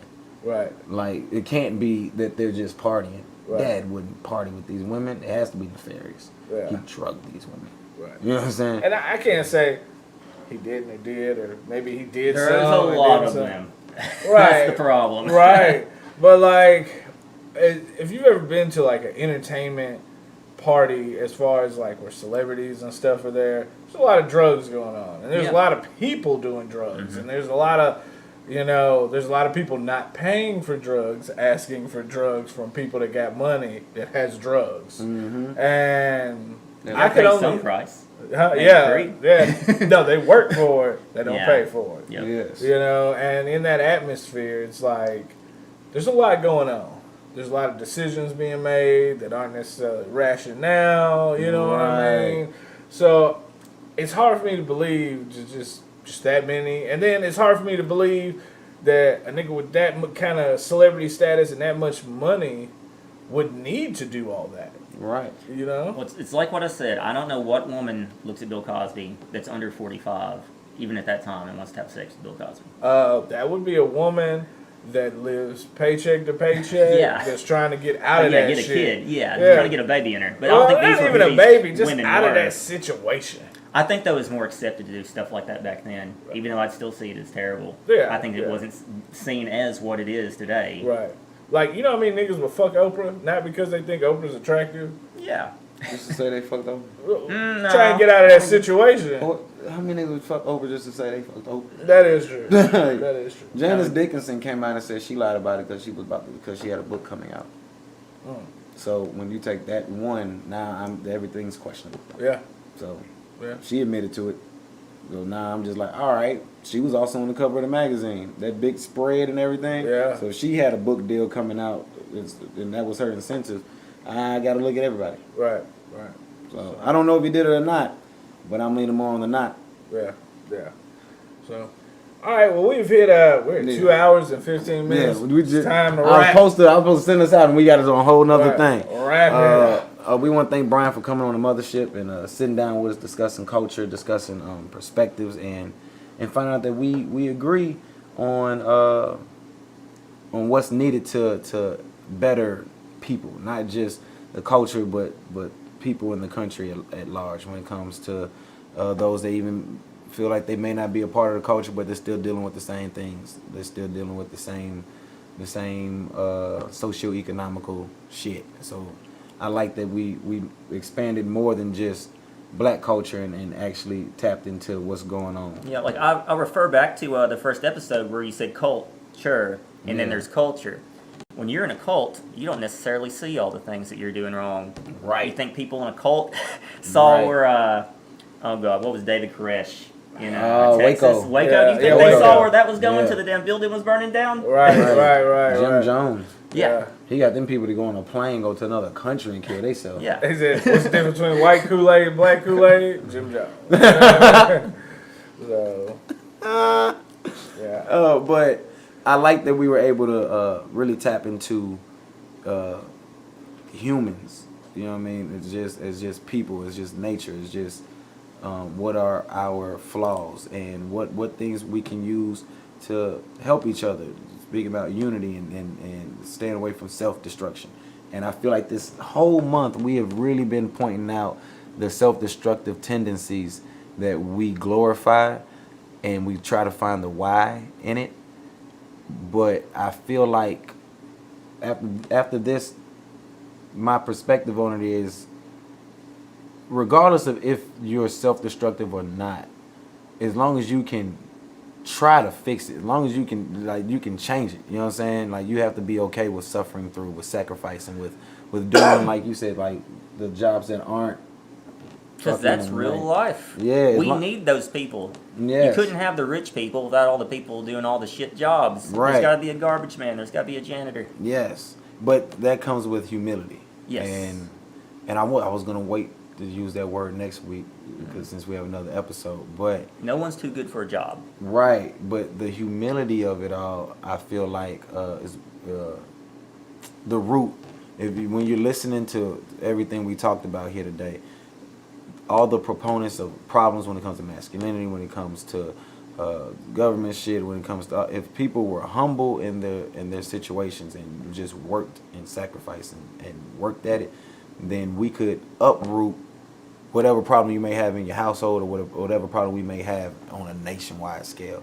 If you don't let your pride and your ego box you in, if you don't let your surroundings box you in. And I like how you really want people to get outside of their limitations they put on themselves. Mm-hmm. And that's an important thing. So I feel like if you watch all the episodes, I don't know what next week's episode is going to be, but if you watch all the episodes, this falls right in line. And even though it's an outside perspective, I still like the perspective, because it was needed. It kind of solidified what we were speaking about from different proponents leading up to it, and it put a nice yeah. You know what I mean? On the end of it. Yeah. I mean, it really feels like everyone agrees with everyone on the problems. It's just maybe about how to solve them. I mean, rarely do people agree like on 90% of stuff. Right. Yeah. But that comes from honesty. Like before the show, you said that change is impossible if you don't have honesty. So it starts with honesty. So if you can be honest about what the reality of something is, and then you can be honest about how you can really change it and make it better, then it's a lot more to agree on than to disagree on, because it's all constructive criticism. Yeah, at that point. you've got to be willing to feel bad about yourself. People cannot handle the idea that they are not perfect. And everybody's got to do better. A lot of people, internet anyway, everybody's making excuses for everything they're not, and that's why they don't do anything better. True. Also, make sure you guys are taking the time to try and fix you. Like I know you want to take care of your kids. You want to make sure your spouse or relationship is good. You want to make sure your household and your community is good. But if I think that there's a lot of good people in the world that want to do good things, but they have their own stuff going on, their own hindrances inside of them. You know what I mean? And fear and you can suppress yourself. You can real deal make your plight worse because you won't get over whatever it may be, whatever that blockage is.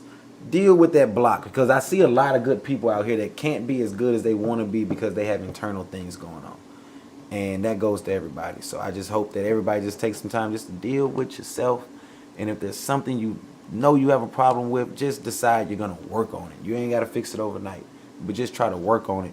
Because a lot of y'all are good. A lot of us are good people or trying to be good people, want to be good people, but we just have these blockages and these things inside of us that make us feel like it's not possible. It's harder than we want to work.